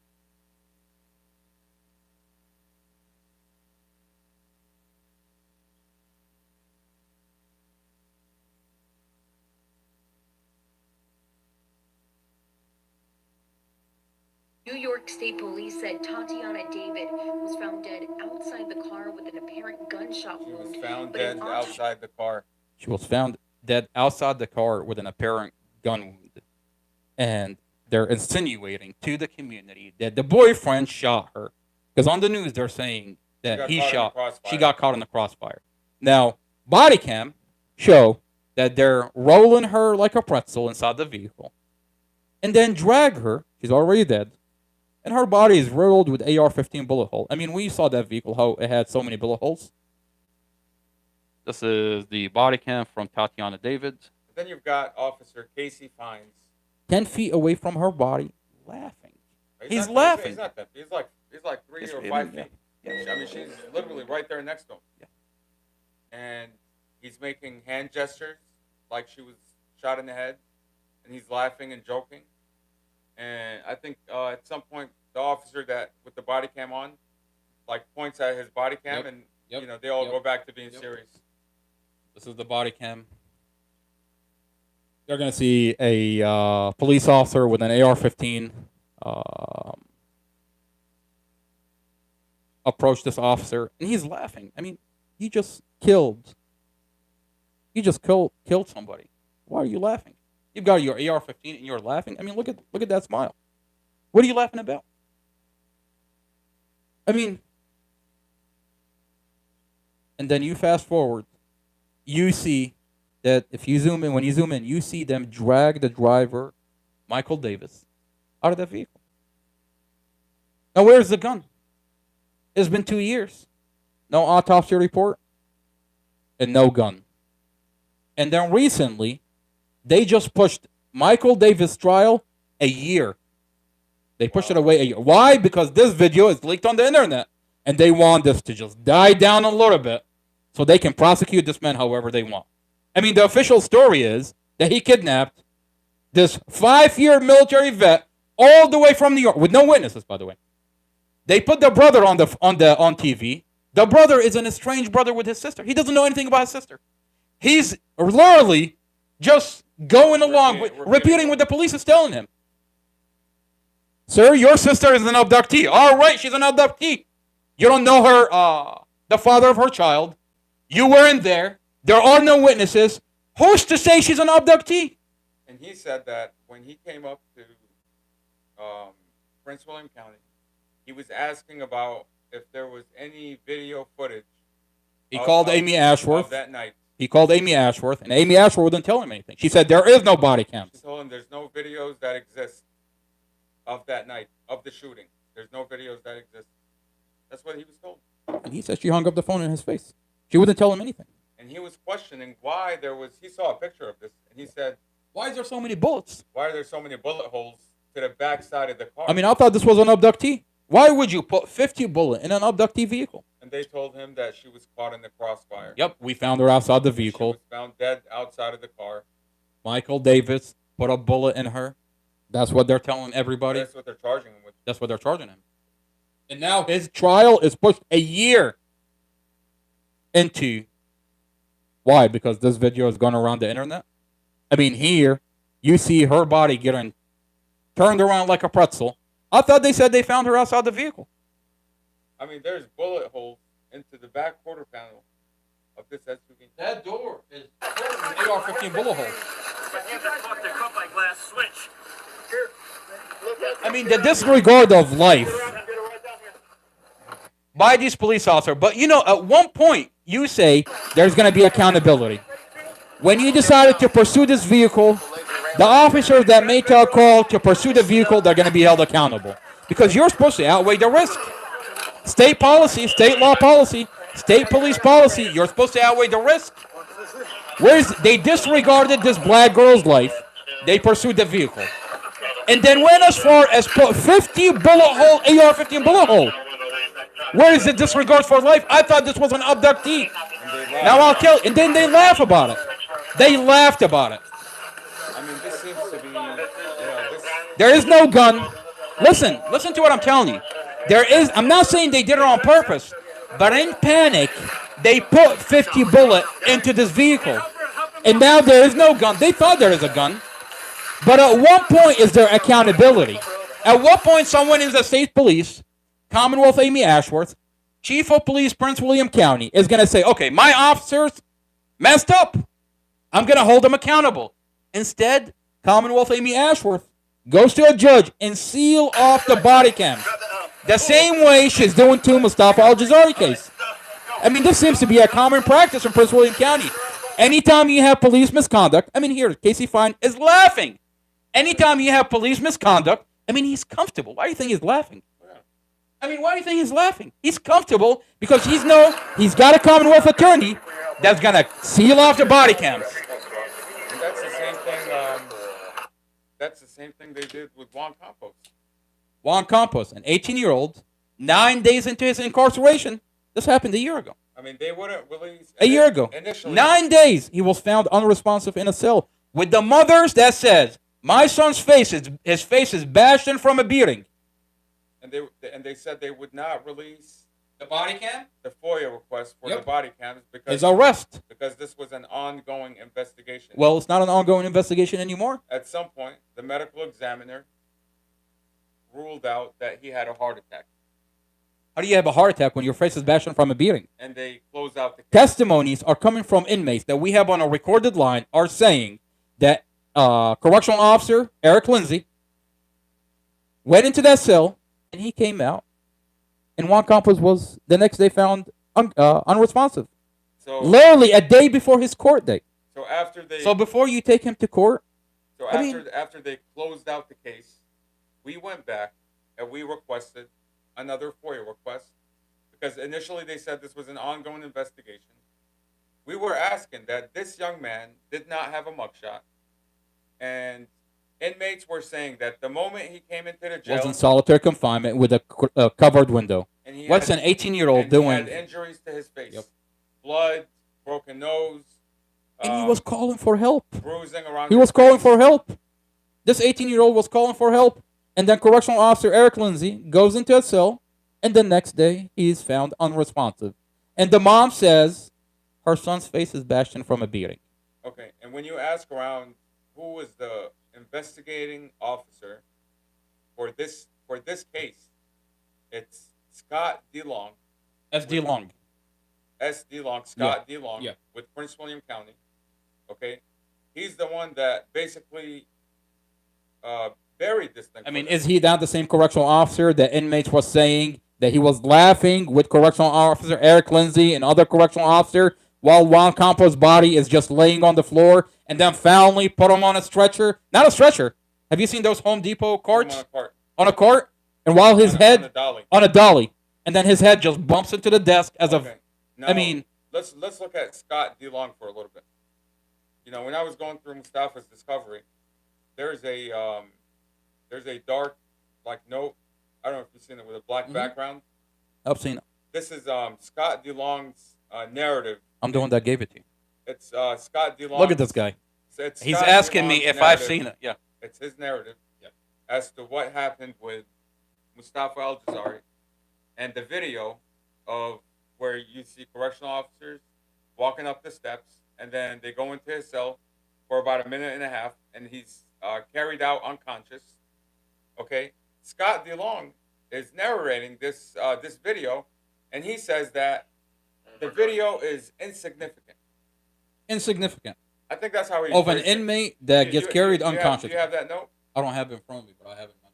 I've got it. Okay, I mean, I think you should pull it up Because I can't mean, pull her up right now. Because I have to prepare it. Because this shows you what Scott DeLong does for this jail. He covers up. He covers This up. shows you what Prince William County Police. I mean, you want to tell me 6 giant correctional officer carry an inmate, half naked, unconscious, handcuffed, while they're still hitting him on the head, kicking him, is insignificant? I mean, at the time, the FBI told us that this doesn't exist. This is Officer Thompson. Right there. Look. See? He just gave him the knee. Right there. Hits him on the head, then okay. Knees. Right there. I mean, Mustafa's head is slumped over, and he's being airlifted. This isn't insignificant. Half naked, airlifted. You're hitting him on the head. You're kicking him. I mean, he's handcuffed behind his back. Why are you kicking him and hitting him on the head? The official story to this date from the jail is that they all slipped on water. They all slipped on water. I love how they all slipped on water, and none of their pants is wet. Mustafa, his pants is not wet, but they all slipped on water. And there's only 3 correctional officers. They say 3 correctional officers were involved, not 6. They just say 3. But here you see that there's 6 correctional officers. So right there, that's a lie. What justifies 6 giant correctional officer taking you from one cell in that condition, unconscious, handcuffed, half naked, airlifted, and they say they're still in? What justifies that? They say they took away his clothing because it had water on them. They took away his clothing. You know what? Interesting. What Charlotte pointed out the other day. Are you saying correctional officers are that caring to inmates when their clothing gets wet? You're telling me that correctional officers are going specifically when we're filing PREA that Mustafa was sexually assaulted. They forgot to mention that they took his clothes off. I mean, Mustafa wakes up in another cell with a blood all over, and they're taking pictures on their personal cell phone. On their personal cell phone, they're taking pictures. The reason why they took his clothing is because it had blood on it. Okay? Now, I remember days after, maybe 2-3 weeks after this incident, Mustafa was forced to give up some of his thermals. And I remember specifically that his pants was missing. So they gave me 3 long sleeve shirts and 2 pants. It was supposed to be 3 long sleeve shirts and 3 pants. But his pants was missing. And when I asked Mustafa, where's the pants? He said, that's the piece of clothing that had the blood on it. So they took it and discarded it to get rid of the blood stains. Isn't that what they did for Juan Campos? There was a piece of fabric that they took, a clothing article out of his cell, and inmates that are coming out are saying that they took, before SD Long, Detective SD Long, with the police department got involved, they cleaned out that cell. They cleaned out the cell. They wiped the blood. There was a sheet full of blood that correctional officers took prior to Prince William County Police arriving on scene. Now, was this a coordinated effort? Who knows? You know what I mean? Who knows? But there are cameras in the pod. There's cameras. I mean, everything in this jail is documented. You know, clothing, like everything. There's timestamps of everything. It's just very odd that you have the same investigator from Prince William County Police going around and burying these stories. You know what I mean? You have Scott DeLong, who's burying the Juan Campos story, and they write it off as a heart attack. And we know, I remember I had a conversation with one of the sheriffs with Prince William County, and he says, I'm waiting for the medical exam. Oh, you're talking about Sheriff Terry. Sheriff Terry, Deputy Major Sheriff Terry, who got really upset for me at one point calling him a piece of shit because nothing that he said was adding up. He says, I'm waiting for the medical examiner report. And he says, the medical examiner is independent. It's non-biased. He's not going to be trying to cover up for anybody. That's before the CCTV came out. This is a fact-finding. He said this video does not exist, by the way. Yeah. I had a conversation with him, multiple conversation, where he told me, your brother is okay, nothing happened to your brother, and there's nothing on the CCTV that he personally reviewed it himself. There's nothing there. I mean, they're saying that this is normal. Okay, this is definitely not normal. Especially when you see the injuries afterwards. Okay, I mean I don't know how well you can see that on the YouTube. Okay, let's zoom in a little bit. Yep, you can see it. I mean, do you see the marking on the elbow? Okay, this is 2 weeks after May 24th. 2 weeks. Okay. This image was taken from a video visit that you had pulled up from the Discovery. Okay, there's a video visit that we were allowed to see him 2 weeks after this beating. I mean, why is his arm 3 times the size of a normal arm? I mean, this is an inmate in solitary confinement. The only person that has access to this inmate is a correctional officer. And this image is from a CCTV video during that visit that I have from the Discovery. Why is his arm 3 times the size of a normal arm? Why does his head look like craters? I mean, this is Mustafa's head. Can you see comments from here? I think so, yeah. I mean, Mustafa's head, it has craters, has bumps, literally has craters. His arm is 3 times the size of a normal arm. And every time, at one point when they were x-raying his arm, they would avoid x-raying the injured arm and the injured leg. Specifically. In the notes, they've never x-rayed his arm. And what they're scared of is Mustafa, when he was helicoptered to the hospital, he had a CT scan done. He had a CT scan done, a full CT scan done. And if you were to do a CT scan on Mustafa now, you can and compare it to the CT scan from the hospital, you can see what this jail have done to Mustafa. They never counted on the fact that this is going to come out. I mean, this is sealed material. Not in a million years. They expected this to come out. I mean, if we didn't have this, there is no way you can prove. We've been talking about it for 2 years. And every single time, Sheriff Glenn Hill, Amy Ashworth, Chief of Police, the FBI, say nothing happened. There are no videos, there are no images of his injuries. Then why does my brother look like that? Why is he being carried unconscious from one cell into another cell? Half naked. I'm going to read some comments real quick. Sure. I'm not going to go all the way back, but let's see. I don't know who this AA is. They thought those videos were going to stay sealed under Amy Ashworth's watch. It takes no more than 30 minutes to see what happened on that day. What is she investigating? Well, Amy Ashworth starts showing everybody an image of the day after. That look, your brother is okay. Well, There's nothing. We don't even know if it's the day after. There's no date and time. There is no date on time. That's what the FBI, when they called us into Manassas field office, Special Agent Lindsay Coulter, Special Agent Samantha Adams, Supervisor Huckle, called us into the FBI field office in Manassas, and they said, nothing happened to your brother. There are no videos that exist. Your brother's good to go. And then they showed us a still image that didn't have a date, didn't have a time, and said, look, your brother's okay. Why not show us a CCTV video? They're saying he's wearing a jumpsuit. Yep. This is the day after. You can see, this is the backside They of covered it up for the jail. This is local FBI. We're talking about a private jail here. I mean, that makes a lot of money for the county. They said the video you're talking about does not exist, and whatever video there is does not show anything. I remember he had the prosecutor from the DOJ on the line, on speaker, and at one point, when you started asking the question, was Mustafa x-rayed? Did you do a PREA? He stopped us right away. He stopped us, and he's like, yeah, it's like, you know, the prosecutor, we're thank you for taking your time, blah, blah. And he hung up. Prosecutor Durham. He got him off the phone immediately.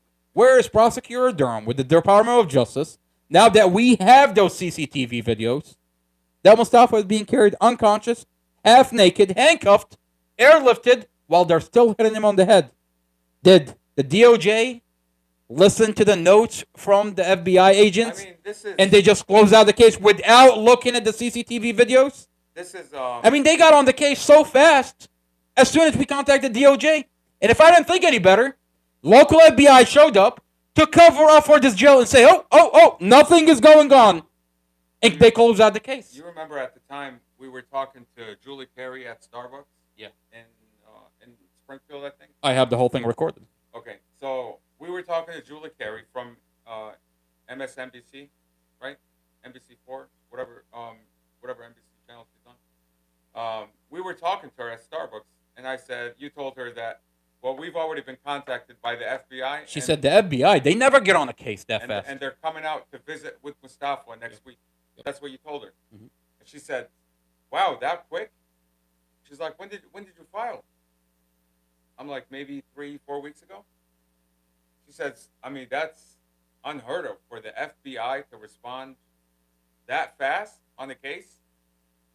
She said, that's really odd. I mean, in my entire career of reporting, They come here, they show up in our house. I've never seen the FBI respond. By the way, you're that out of quick. frame. I just want you to come closer so that way you're in frame. I've never seen the FBI respond that quick on a case. Well, the FBI agents that showed up interviewed Mustafa for about 4 hours, and immediately, I mean, within a day or two, you have Colonel Peter Miletus show up in Mustafa's cell and say, Who called the FBI into my cell? Oh, into my jail? who called the FBI into my jail, and right away begin retaliation. We notified Lindsay Coulter. I have it all on email.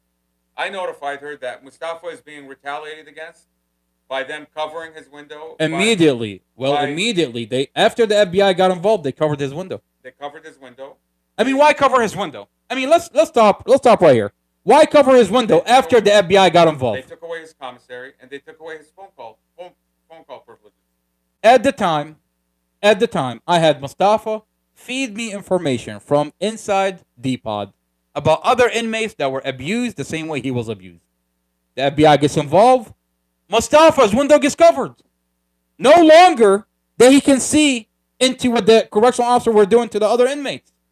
If I didn't think any better, the FBI got involved only to cover his window and shut down and say, oh, nothing is going on here. It's a cover-up. I mean, we can tell. And the fact that we have the CCTV video today, I can tell you the FBI, Special Agent Lindsay Coulter, covered this up. We can tell the FBI went in. They gave Colonel Miletus A heads up. They gave him all this information that Mustafa was reporting to you, that you were supplying the FBI with. And they told Miletus that, hey, this guy, he's telling it all. Mhm. Okay? Every beating, every time you strip somebody naked, every time you deprive someone of food, this guy is telling it all. I remember. And he's seeing it from his window. I remember Mustafa would give out my cell phone to other inmates that were abused. I would record these phone calls and supply it to Special Agent Lindsay Coulter. And then next thing you know, my brother's window gets covered. I mean she's covering this up. I have 2 receipts from the FBI where we supplied them with 2 flash drives full of information that was eyewitnessed by Mustafa. And what happens with Lindsay Coulter? The second time I'm giving her the flash drive, she tells By the me, way, at the time, she tells me that if you want justice for your brother, you need to stop giving me this information. An FBI agent telling you not to give her information about a Stop jail, giving me evidence. about abuse inside the jail, who she's assigned to investigate. Wouldn't you think that's gonna help you in investigating abuse inside the jail? I mean, Why would you not want it? Why would you not want the information? This seems to be the theme in Prince William County. Stop giving me information about criminal activity. This seems to be the theme. State police, literally, what did he tell us today? State police didn't document it, wouldn't let us fill out a complaint form, and then sent us away back to the same county that's falsifying Mustafa's police report. Now, we're going to play an audio from today, and you tell me if that's normal. If someone is conspiring to kill somebody, and you have a recording, and you take it to state police, is it normal to tell you, go back to your jurisdiction? We're not going to document this. Is that normal? I'm just going to read these comments real quick. Really quick, this is Mustafa's window that got covered after the FBI got involved. And every time we were protesting in front of the jail, the community is having a hard time understanding what does that mean? Covered window? Not until the CCTV video got released to the community, the jail removed the window. Removed that cover on his window. I mean, Mustafa's window was covered for a whole entire year. So not only solitary confinement, you have a covered window. And you have no recreation. No recreation. 24-hour lockdown. 7 days a week. Now the jail's in a position that the community is watching this. And they're like, what the They hell can't- is this? What the hell is that? I mean, what in the world is that black thing on his window? What? I mean, it's scary. You look at it. It's This is weird. like, this is odd. This is how you talk to Mustafa? Like, what is that? I'm serious. What is that? After the FBI got involved. This is a pre-trial Now this, detainee. if this doesn't show the FBI covered up and protected this jail, I don't know what does. I mean, this information is getting leaked out on the internet. And we're telling Mustafa's story and other individuals in this county. And by the way, you see this ad? You see this ad here? Yeah. They used to put Band-Aids here. Yep. Because Mustafa would see out of a peak hole. Out of a peak hole, Mustafa would see, abuse, correctional officer, abuse inmate, and will still tell me about it. And I was so naive to report it to the FBI, not knowing these FBI agents are the one that covered up Mustafa's window. They're taking that information and giving it back to Melitas, the superintendent. and they're They're giving it back to the jail. They're like, and then the jail would go back and cover up the peak hole. I would tell the FBI. With Band-Aids. With tape.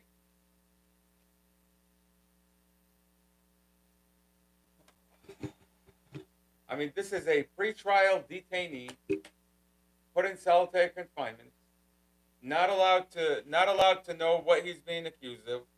Okay, not allowed. This is to for the examine- community. Special Agent Lindsay Coulter, cell phone number is 202-906-9674. Special Agent Lindsay Coulter, her cell phone is 202-906-9674. Reach out to her. She has an obligation with the badge and uniform that she has is to protect this community. Her involvement in this jail is to cover up the jail. I've got the information on the internet. Reach out to her and tell me what was her involvement in covering up for our county jail. I think she has an obligation. I mean, just because she has a badge and a uniform and she has a fancy title, a special agent, doesn't give her the right in our community to do whatever she wants. When she gets involved in our community, she has an obligation to protect this community, not an obligation to a private jail that makes money. And I promise you, she's going to be held accountable. I have the CCTV video. She can't cover this up anymore. This is leaked out on the internet. And we're holding a podcast to talk about what is her involvement and what they're doing to Mustafa and other individuals in our county. I'm going to continue reading these comments real quick. So you got, where did I stop? The local. Now, FBI here, before you read the comments, before you read the comment, I know you're getting frustrated with me. Go ahead. Usually, well, it is a crime to dox someone, right? It is a crime to dox someone. I'm here doxing an FBI agent. Well, you're not really, because I'm giving you her cell phone number. I'm giving you her first name. I'm giving you her last name. Now, if she has nothing wrong, come after me. I'll be right back. If she has nothing wrong, you would think the FBI agent would mechanize her role to come after me. The fact that she cannot come after me is because she knows her involvement in what she's done to our county jail. And if that's not a red flag, I don't know what a red flag is. And we're going to come here every day, and we're going to talk about Special Agent Lindsay Coulter, Special Agent Samantha Adam, and her supervisor at the local FBI field office, Manassas. There's nothing they can do. I mean, 2 years ago, they said, these are allegations. What's your proof? Well, now I have the CCTV. I have the body cam. And there's nothing they can do to cover this up. You can no longer dismiss my conversation. Now I have the body cam and the CCTV videos and discovery. And you don't know who I'm working with and the files that I have. There's so much that's going to be a release that's going to hold these people accountable.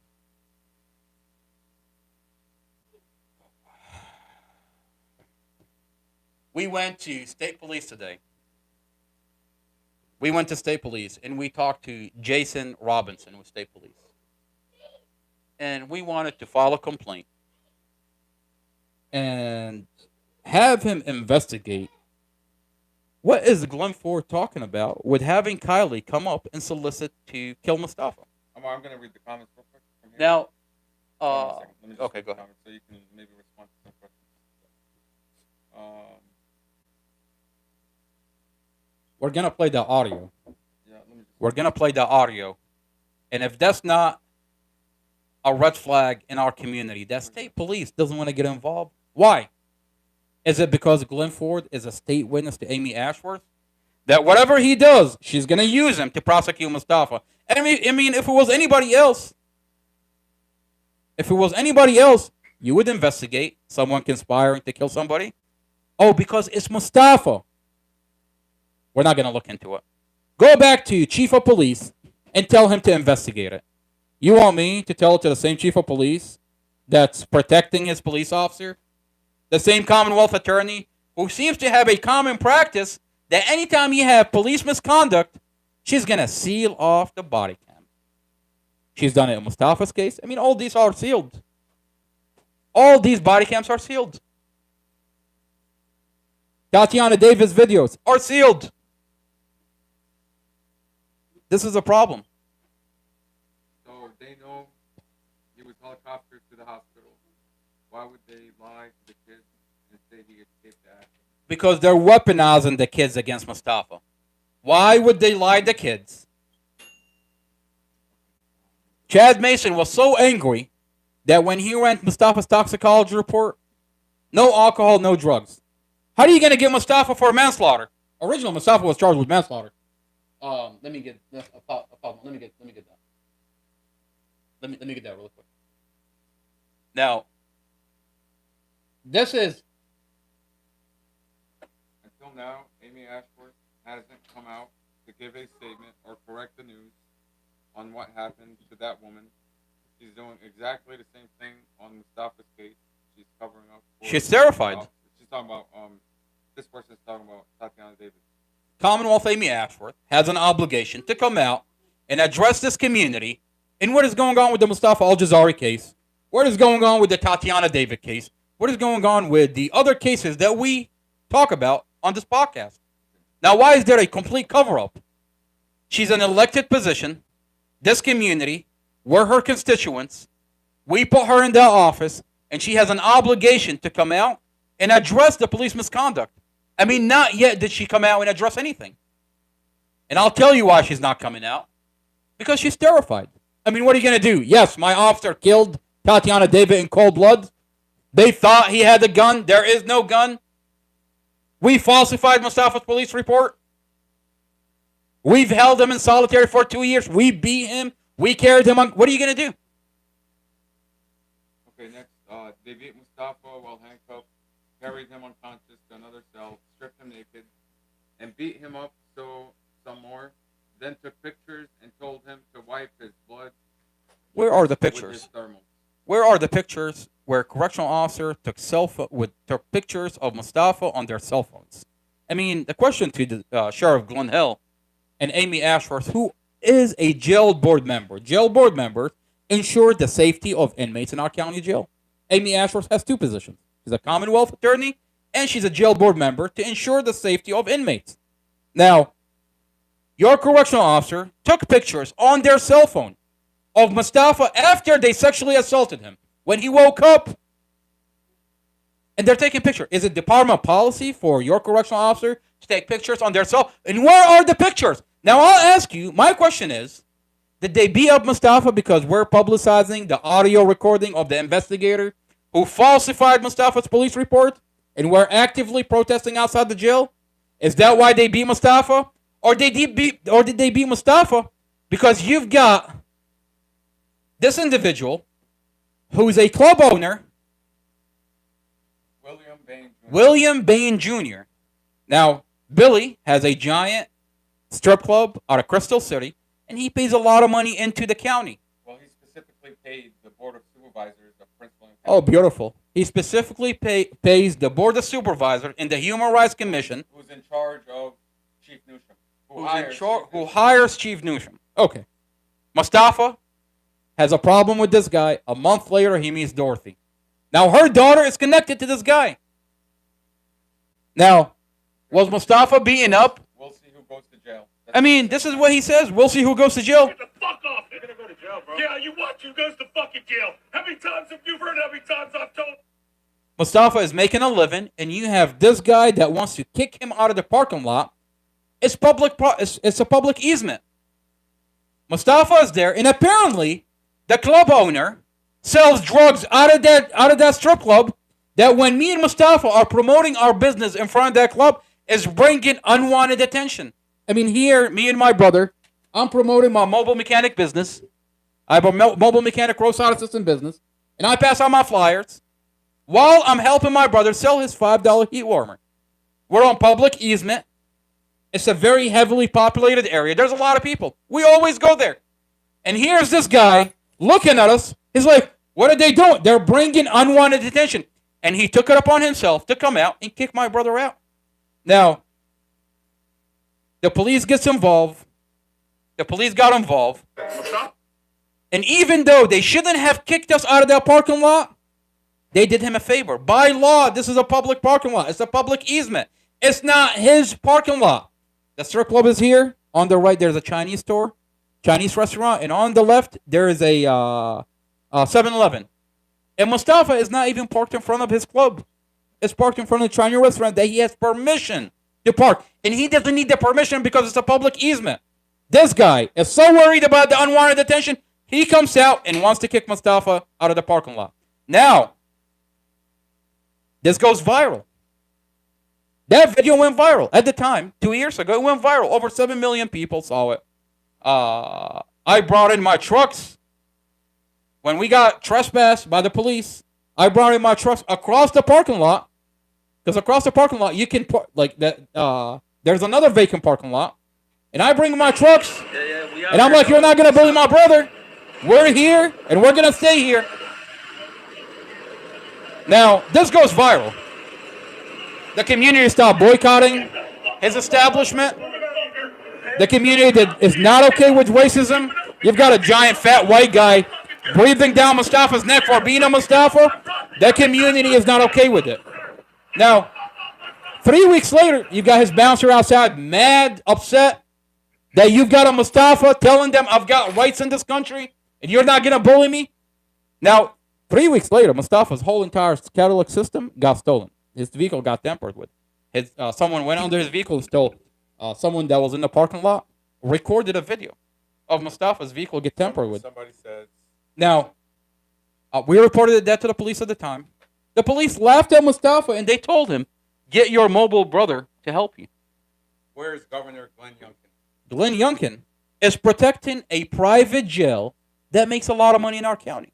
I mean, here we have a CCTV video of Mustafa get carried unconscious from one cell into another cell. Where is Governor Youngkin? That's a very good question. He's donating his first quarter salary. He donated his first quarter salary to the private jail, Prince William County Adult Detention Center, to Sheriff Glenn Hill.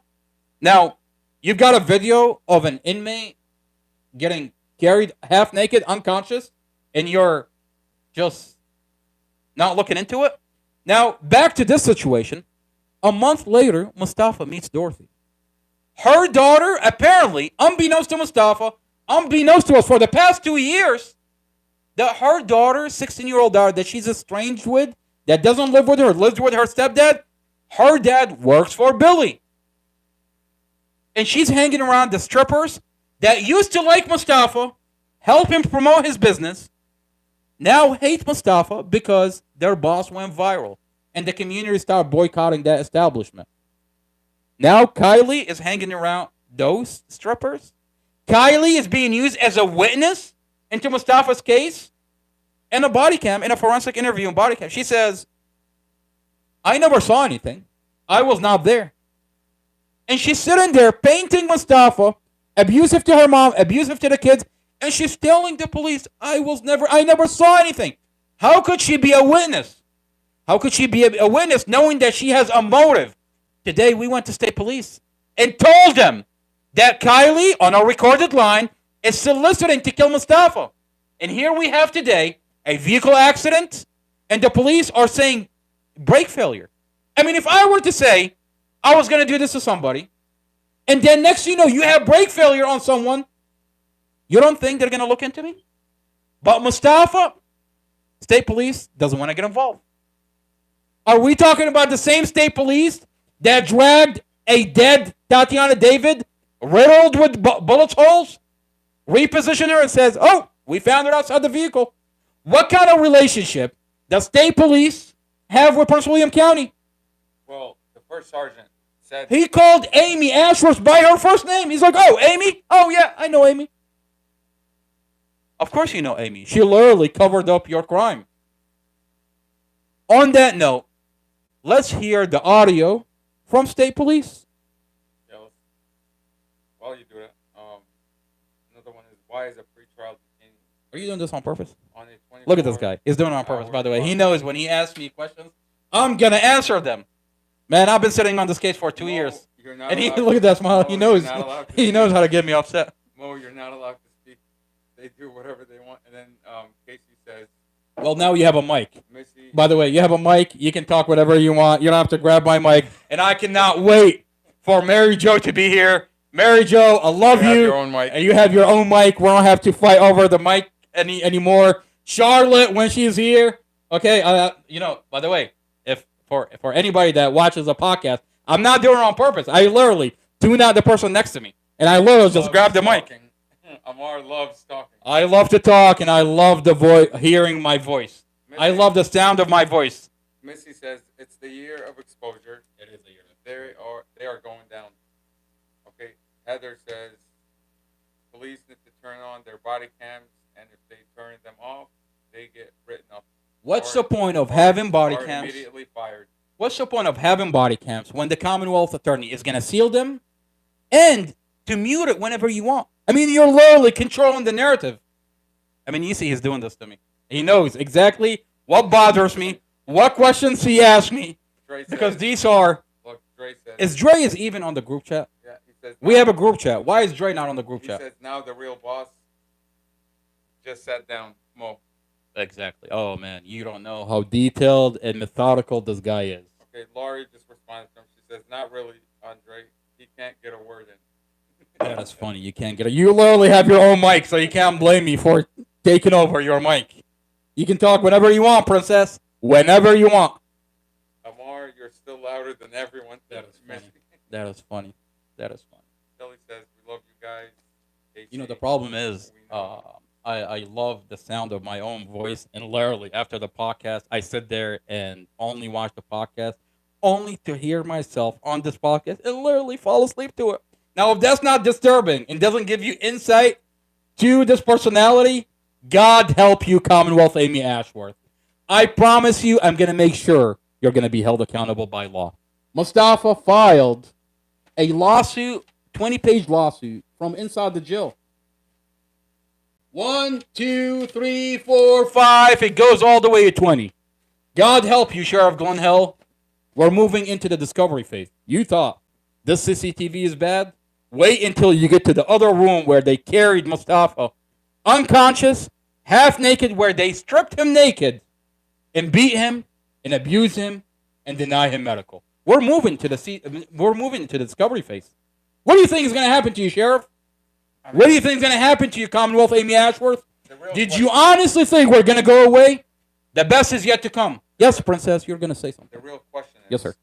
how can you have, forget that it's your brother, how could you have a United States citizen sitting there on hold without a trial going on 2 years? I mean, as shitty as the first sergeant that I talked to today, he's shocked. He's shocked. He's like, 2 years? No preliminary. I've never heard of a case where a preliminary here gets suspended and he's sitting without a court date? Without court? He hasn't had trial yet? Yeah. He's shocked. And he's never waived his right to a speedy trial. Virginia has a law. My favorite part. where My you favorite have, you part. have to have trial within 6 months. It's My called favorite. The speedy trial. Exactly, the spirit of trial. You're supposed to have trial. No preliminary hearing in a county jail for 2 years. Constitutional right. I mean, evidence not on the record. I mean, for the prosecutor that screamed Mustafa is guilty, why is she terrified from his own evidence? Put the evidence on the record, and let's move into trial. Let's go into trial. You think my brother likes sitting in solitary confinement? She's terrified of his own evidence. My favorite part My favorite part. The first sergeant is like, "You're talking about a judge. You're talking about a Commonwealth attorney. You're talking about the police. You're talking as if he already been briefed into." And then when we mentioned, I mean, as soon as we walked in, he already he knew. When we mentioned the what is it, the medical examiner? You know my favorite part? It's like you're telling me the medical You're examiner Yep. is in on it too. You know what my favorite part is? When he says that, I literally have the body cams and the discovery. You know, 2 years ago, a year ago, Sheriff Terry, Deputy Major Terry, out of the sheriff office, comes up to me, and he tells me the same exact thing. But I'll tell you, I didn't have the discovery. I didn't have the CCTV video. But now I can take the body cam and smack you right over the head and tell you, sir, these are the body cams. They're black and white. Your police officers falsified the police report. Don't talk to me. Go look at your own body cams. You can't dismiss this conversation saying all of them are against you. So every police report is falsified. The medical examiner is falsified. I mean, what do you call when you get a letter from Chrysler telling you that shrapnel is going to come out of the airbag and they have images in the letter? This is a month after the vehicle accident, right? A month? 3 months. I think we got it in August. 3 months. We got a letter from Chrysler. 4 months later, we got a letter from Chrysler. Certified letter saying that this vehicle should not be driven. That if the airbag is deployed, shrapnel, metal is going to come out and slice your head. This is consistent with the autopsy pictures from Dorothy. From Mustafa. Well, Mustafa has a cut on his forehead. Now, what do you call an autopsy report that doesn't have anything in there? Instead, literally, it doesn't have, shrapnel came out from the airbag and cut Dorothy's head. I mean, that's in the autopsy. The pictures, when you look at them, that's what happened. It's consistent with what Chrysler is telling us. What do you, and they had that information. What do you call an autopsy report when that information is not in it? Instead, you have the information from the brother who gets on the internet and says, my sister was on the phone. She was protesting, telling her friend he was crashing on purpose. And then you watch the dash camera. He flat out lied. Flat out fucking lied. By the way, this is an estranged brother that doesn't know anything about his sister. Where is Derek when his sister was living out of her van with 5 kids? Literally, I have the body cam when he's talking to the police. He says, I don't want to have anything to do with the fucking kids. Who says that? Go back to the medical examiner. Going back to the medical examiner, they literally say this. My sister was on the phone with another one of her friends when all this was happening. What are you talking about? That's what the medical examiner says. And you want to tell, and first sergeant with state police, even the medical examiner against you? Well, sir, look at your own reports. I mean, if I was telling you without the medical report, yeah, you can dismiss me. Without the dash cam. Without the dash camera, without the medical report, you can dismiss this conversation. You're going to say these are allegations. I'll tell you. But I have the medical report and I have the dash camera. I'll tell you what they were expecting. They were never expecting you or anybody to look at this dash cam to have a copy of it. I mean, it's sealed. It is sealed until up to this day. The Commonwealth attorney sealed off the dash camera. And they never mentioned. They only released 5 seconds, chopped up, deformed version. They never mentioned it in any of the news reports until I stole it from Casey Stevens. Now, stole it and publicized it. At one point, the Commonwealth attorney, it was still sealed. She gave it to Casey Stevens, and she specifically told him, "Don't publicize it." And at one point, I remember getting in an argument with Casey Stevens. I told him, I paid you over $55,000. You're going to let me see my brother fucking dash camera. So we decided on a date. And what I did, I went on Amazon. I bought one of those pinhole cameras. And I sat in that motherfucker's office. And I recorded the whole entire thing. And I gave it to Julie Carey. And I publicized it on the internet. And that's when they start talking about the dash camera. That's when they started switching the narrative. Exactly. But I'll tell you something really important, is that the medical examiner report had already been written by then. Exactly. And they can't change the medical examiner report. It's as of Robert Drum wrote the medical examiner report. Exactly. They can't change the medical examiner. So you go back right now to the medical examiner report and what their findings were. It's based on a falsified narrative by the police department, by investigator Drum, and that's what they wrote it on. You know, I'll tell you something that's really interesting. I don't think state police is realizing how deep of shit they're in. And I'll tell you why. You know, today was go there, document. I mean, what do you think we were there for, Jason Robinson? You don't think we know you're a piece of shit for covering up Tatiana David? And we think that you're going to come here and save the day? Sir, we're doing what we're told to do. I mean, we had a conversation. Go to state police. We had a conversation while waiting in the lobby. Go to state police. Oh, I have a whole, by the way, this is a portion of a whole hour conversation. And what did we say in the lobby? We said, we know what the outcome's going to be when he brings out his lieutenant. We know what's going to happen. We know what he's going to say. Okay? But we're simply here documenting this process. Because a normal process would have been, I'm going to take your complaint. We're going to look into it. I mean, do your part. Investigate. But to sit here and push us away back to the county that's falsifying the material, as state police, you have an obligation. And I'll tell you here, you messed up. And by the way, this is as a lieutenant.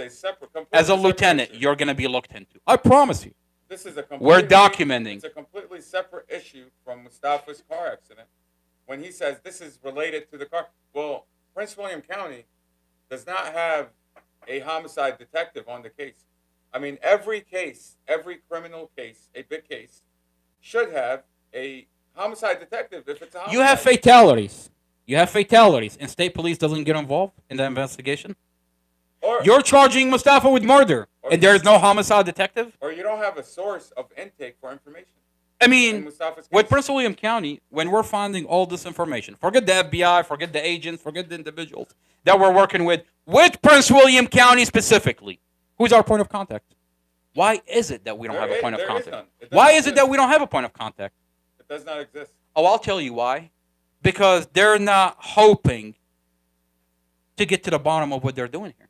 Yeah, because they falsified police report, built a case over manufacture probable cause, fake information. And now that you're finding this information, your star witness has a motive. There's no source of intake, which means you have home videos. Who do you give that to? I mean, let's say you're not Mustafa's brother. Let's say a stranger walking down the road. I mean, this is an ongoing investigation, right? You have home videos that they don't want to look into. Let's say a stranger. And they're charging Mustafa with murder? Let's say a stranger walking down the road happens to stumble upon information that could help this case in any way. Okay, they want to supply the police department with information. Who do you go to? You're compromising their star witness. The prosecutor will not meet with you. I mean, the prosecutor will not meet with us at all. Amy Ashworth does not want to meet. We tell her multiple times that we have information that we want to supply her regarding the Mustafa Al-Jazari case, and her solution is to have us trespass from the courthouse or not meet with us or not respond to an email.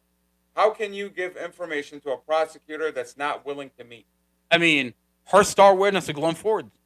And now you have a recording where Glenn Ford, along with the other star witness, Kyla Clapp, are conspiring to kill Mustafa.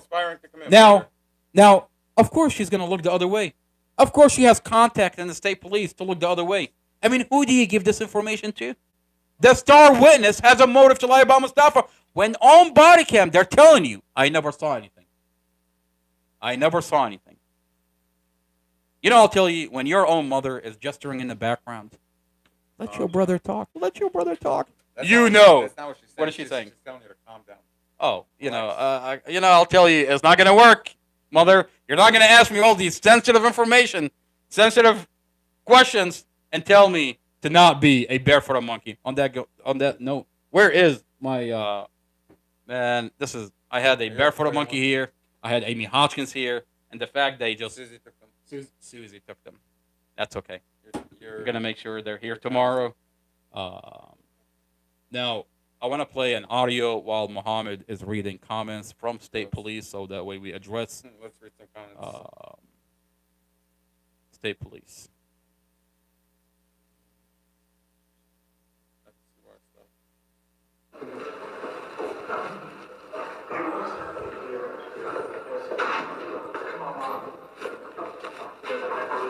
Is it Lieutenant? How are you, sir? Doing all right. All morning. Nice to meet you, sir. Doing all right, brother. Okay. This is my lieutenant. Yes, sir. So, By the way, mind you, this is after an hour-long conversation with the first sergeant. And then he brings in his lieutenant because we're telling him he's attempting to just push us away back to Prince William County. He doesn't want to document it. He doesn't want us to have file a official complaint. So I tell him, I'm like, we're gonna talk to your first sergeant. You said we can bring out your first. I want to talk to your first sergeant. This is after an hour.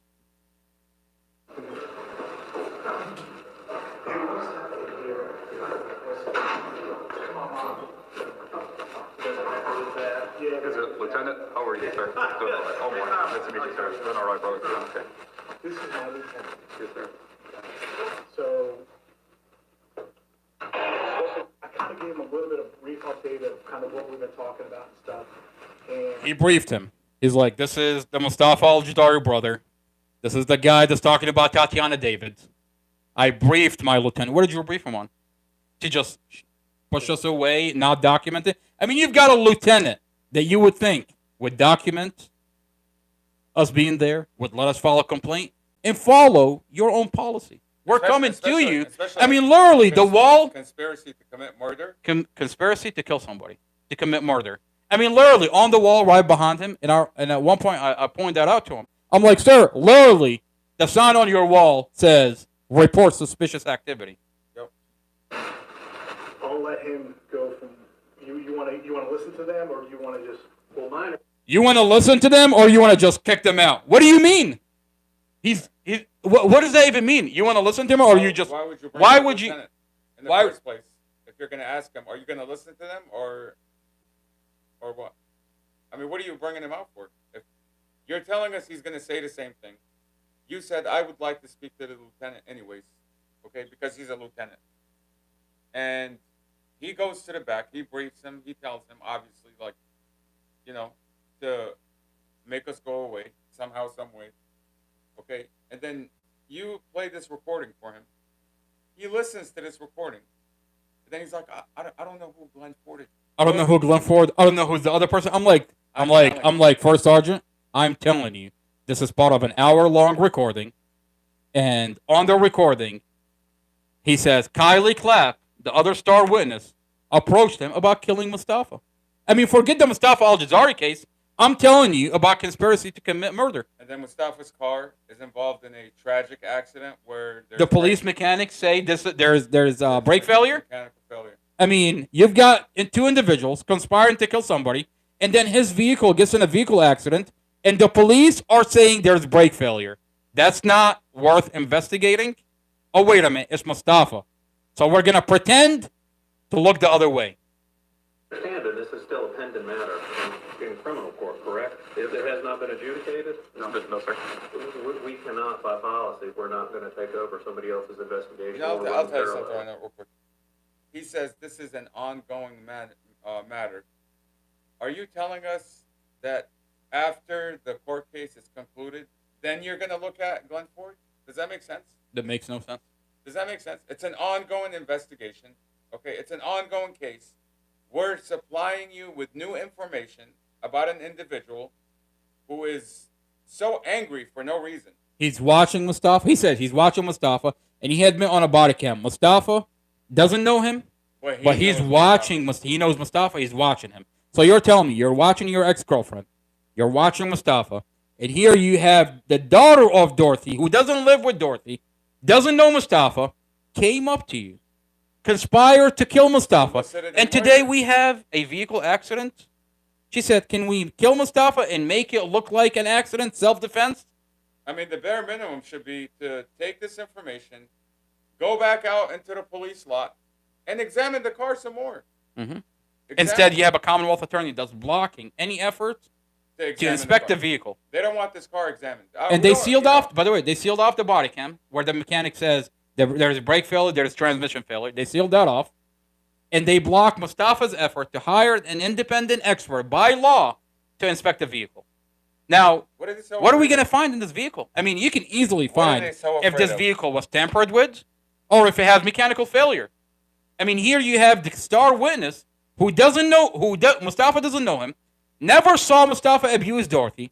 Never saw Mustafa abuse the kids, but he's saying Mustafa Well, he abused has Dorothy. all these negative things to say about him. He's painting Mustafa. It's as if He has a motive. It's as if he wants to get rid of Mustafa, and this accident is so convenient. Well, what if I tell you I have a body so cam? Convenient for specifically these three individuals: Amy Hodson, Kylie Clapp, and Glenn Ford. These three individuals are they're taking this opportunity with this accident. They're taking the opportunity to defame Mustafa, to put out all these negative statements about him with the police, even though in their own conversation they admit to the police that they don't know Mustafa. Well, I have a conversation with Davis, with Glenn Ford, that Davis is telling him, we need you, Glenn Ford. We need you to get We him need off the you. road. We need you to get him off the roads. We need you to get our ducks in a row. Now, we get, exactly, our ducks in a row. We got to get our ducks in a row, Glenn Ford. Now, I have that conversation. I haven't publicized that yet. But there's a time and place for everything. What ducks Now- are they trying to get in a row for Mustafa? I mean, it looks like the police question is- department is soliciting anyone that's willing to put their name down, even if they don't know Mustafa, anyone that is willing to put their name out and say he's a bad man. Okay? You got Glenn Ford who's willing to do it, Kylie Clapp, and Amy Hodson. And mysteriously, Glenn Ford criminal charges, all disappear. But Glenn Ford has a motive. Kylie asked him to kill Mustafa prior to this accident. And now that there is a car accident, Glenn Ford is he's so charged up to just go to the police and say all these negative things. It's like they want to pin Mustafa. They want to pin these charges on Mustafa. I'll give you a question. They I'll wanna ask you a get rid question. of him. I'll ask you a question. Mustafa was in a lawsuit with the police. Mustafa had a lawyer. The police department had a lawyer. Now, every lawyer has private investigators. And if you're the police, your private investigators have every department tool at their disposal. The question is, did these private investigators make contact with Glenn Ford, Kylie Clapp, Amy Hodgkins, Kim Coleman, before the vehicle accidents? Did they have any contact with them? No. Were they closing some circle on Mustafa? Now, if you had a normal Virginia State Police, they would have taken this complaint and they would have pulled out warrants for Glenn Ford's cell phone. And that's easily, by the way, that's easily verified. Kylie's cell You can phone, subpoena Glenn Ford's cell phones, Amy Hodson. emails, and then see if there was any prior communication before the vehicle accident. By the way, that's going to come out. Of course it's going to come out. It's gonna Of come course out it's going to come 100%. out. By the way, You think you can change your number? You think you can get a new phone? That stuff is, it's gonna get, it's gonna be gotten by the police, one way or another. The police are gonna get it. I mean, you have a man who gets involved in a tragic car accident that has brake failure, and someone like Glenn Ford admits that Kylie's daughter, or Dorothy's daughter, solicited a murder of the same individual driving this car. You don't think that's going to be looked into? I mean, they think right now they're being protected by Amy Ashworth, Sarah Sammy, investigator Robert Drum, his wife. They think all these individuals are covering them right now. Okay? There's going to come a time where your phone is going to get subpoenaed. Every phone call you've had with this group, this gang that conspired with the police to put these negative comments as probable it's going to come cause. out. I mean, the police know. You know, the police, they go to court. What kind of communication did they have with each other Robert Drum is not stupid. before the vehicle accident? Robert Drum is not stupid. He's been to court. He knows what's admissible. The prosecutor knows what's admissible, what's not. Okay? These forensic psychologists that they have that wrote up these statements of facts about Mustafa's case. These people know that when you go to trial, they know what's admissible and what's not. Of course. Okay? So for the police and for the prosecutor to take in these people's statements, like Glenn Ford, Kylie Clapp, Amy Hodson, and Kim Coleman, for them to take these statements, and they know it's all hearsay. You know, I'll tell you, I have a good Marine buddy of mine that told me, when I tell him the whole entire situation, he tells me, have you ever thought that your brother, they're not interested in prosecuting your brother? I mean, look at everything they done to your brother. Your brother will never be the same. They beat him. They sexually assaulted him. He sued the police, right? I mean, and now they're telling him, in this country, you're not going to be a Mustafa, and you're going to sue us. I mean, what are they doing? They're holding him on manufactured probable cause. The minute you go to trial, Mustafa's coming home. I mean, they've imprisoned him for 2 The years. dash camera shows a vehicle accident. For 2 years. The computer inside the vehicle showed Mustafa's foot was on the brake the whole entire time. The police officer on scene, Drum and Chad Mason, say this is a vehicle accident. These are all his skid marks. He cleared all the vehicles, and the SUV turned into him. I mean, his blood toxicology, no alcohol, no drugs. The minute you take Mustafa to trial, Mustafa's coming home. The police mechanic inspect the vehicle and find brake failure. The minute you take Mustafa home, this is a vehicle accident. But what they want to do, they've already damaged him. They've already caused what the whole purpose of this whole thing was, is to cause him trauma. Cause him significant trauma that is probably irreversible. I mean, to hold a man in a white box, in a concrete box, for 2 years, 24-hour lockdown, 7 days a week, it's unheard of. I mean, that's the punishment. That's the punishment for being convicted. And he's being treated as if he's been convicted already. Okay? I mean, that alone is the trauma. I mean, as shitty as the first sergeant with state police was to today, beat someone and sexually assault them. he's confused. That's the first thing in the back of his head. He's like, that doesn't make sense. He sits in a county jail in solitary for 2 years without a preliminary hearing. It's unheard of. He kept on repeating to himself. And now they're digging a even deeper hole.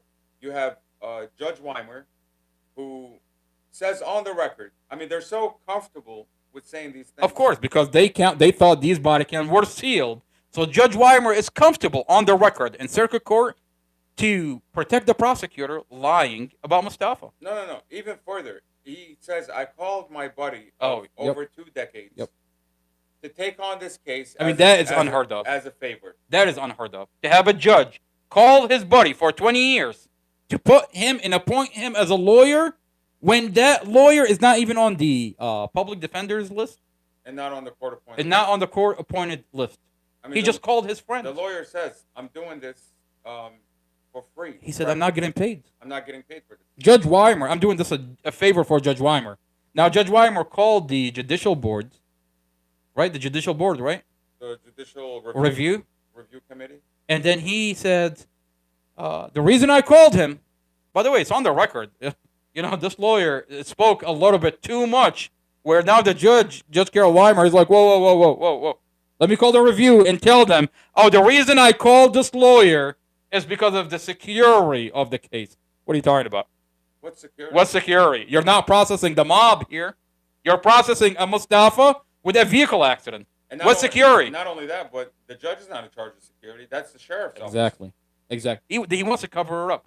But he doesn't realize that this is on the record. And the fact of the matter is, the lawyer is your buddy. And now you have... This is illegal. Now you have a judge with his best friend as the attorney, with... A judge that has not been impartial for the past 2 years. With Amy Ashworth, who's also involved in that ring. Okay, you have Sarah Sammy as the prosecutor. I mean, this is a ring of people that are best friends. And they're all terrified to put Mustafa's evidence on the record. I mean, what are we doing? Exactly. Mustafa's vehicle has to be inspected by an independent expert.